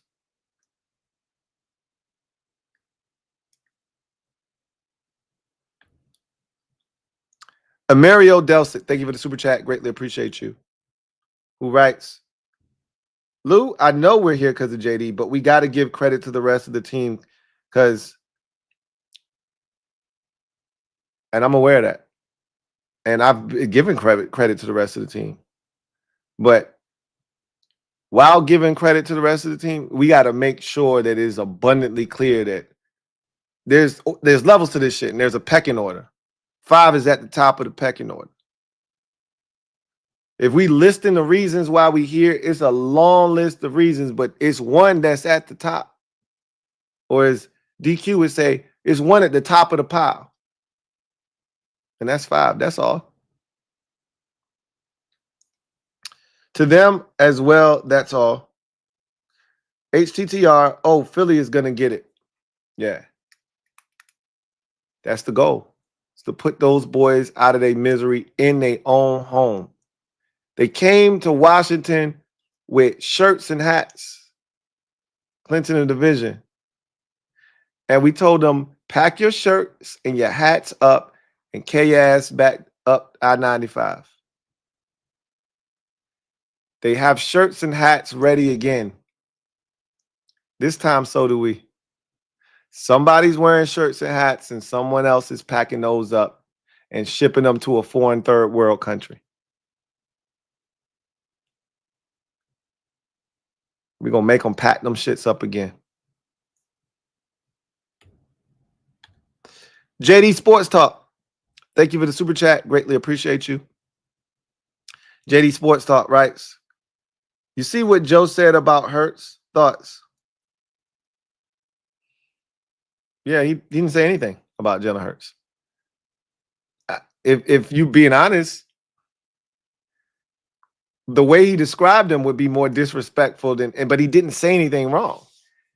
When he started listing all of the exploits of the Eagles, 2 great receivers on the outside, dominant offensive line, quarterback that's a winner. Like if you again, that's like saying to me, oh man, your baby got a cute outfit on. Ooh, she got her ears pierced. That's nice. Like, he not wrong. He is a winner. When LB describes Jalen Hurts, the first thing he talks about is he's a winner. Like, that's his quality. He wins. Great quality to have, by the way. But if that's your most redeeming quality, if you don't have any other qualities, and you also have the best team around you, and your quality is winning, what happens if we strip that away? What other qualities do you bring to the table? Are you going to be able to be the reason that the team is winning? And that's where people struggle with Jalen Hurts, right? But he doesn't have to experience that because they've built a super team around him. Good for him. That's what you want, right? But at the end of the day, you got all these adjectives to describe the other players around me. Excellent tight end, 2 great wide receivers, a dominant back, a fantastic offensive line, and a quarterback that's a winner. Oh, shit. You just described Brock Purdy. Well, goddamn. You know? That's a cute outfit she got on. Oh, man, look at him. I like his shoes. I'd be more pissed off that you described me like that when you had all these superlatives for the rest of the guys around me. But it's true. He's a winner. What else you want him to say? He can't say, oh, man, he's fantastic back there, because he ain't. He a winner. He ain't winning on Sunday, though. But he ain't saying nothing wrong. He ain't saying nothing out of pocket. Jamal Hamlin, thank you for the super chat. Greatly appreciate you. Double up. Thank you for doubling up. Who writes? Lincoln Financial Field is a home game for us. If you know, you know. It feels different because it is different. I can't speak to that. I can't speak to that. I don't know how many fans we going to have infiltrate that building, but I like to think, being in the close proximity that it is, we got people. We know the rally captain and his crew gonna be there, and I know it's other people that's gonna be able to get in the building, but we'll see what type of environment it is. We'll see. I just know when it's all said and done, we plan on going in there and taking care of business and sending those Eagles fans home mad and disappointed. Excuse me. JD Sports Talk. Thank you for the super chat. Greatly appreciate you. I think that's a double up for you. Double up. Thank you for doubling up. Who writes? I'm talking about hitting Hurts. It was a warning. No, he didn't say anything. He said the same exact thing about Baker Mayfield. If you want to run your quarterback, design quarterback runs, we're going to hit him like he's a running back. He said the same thing about Baker Mayfield. That is what they do. That is what they preach. This is why teams don't run their quarterbacks in the NFL, or hadn't traditionally run their quarterbacks, because of the fear of them getting hurt. There's so many rule changes and things that you can and can't do now that it's allowing for mobile quarterbacks to be utilized as runners more often. You're seeing Josh Allen on every short and third down or fourth down. He's a runner, right? Like, that's the Bills' offense in those situations. Hey, we're gonna get it to Josh, quarterback power, right? You're seeing more and more teams kind of adopt that mentality. So what you got to do is you got to punish the dude. Like, if he gonna keep running, make him pay for it. So that's all he was saying. I'm pretty sure that they saying the same thing about Jalen Hurts. Jaden Daniels. If he run, we got to make him feel us. We got to punish him. Our guy is great at getting down, getting out of bounds. That's what you got to do. Can't be taking unnecessary hits. So, anyway, I digress. That is going to do it for me, your man, Louie T, here on the Commanders Nightly News. We're almost at the point where all the talking is done. We'll get that final injury report tomorrow. I surmise that neither team will have anybody out. You may have a questionable or two on Philadelphia's side. My guess is everybody practices tomorrow, including the two on our side that didn't practice. Everybody's playing, including the two on Philadelphia's side, Cam Jurgens and Dallas Goedert. And ding, ding, ding, let's get it on. That's what I surmise. But we'll see. Anyway, I digress. That's going to do it for me, your man Louie T, here on Commanders Nightly News. Ain't no house money, y'all. It's our time now. They got to deal with us now. Let's go get it. I'll see you guys next time. Have a good one. Here comes the diesel. Here comes the diesel. There's the snap, and to Riggins. Good hole. He's got the first down to the 40. He's got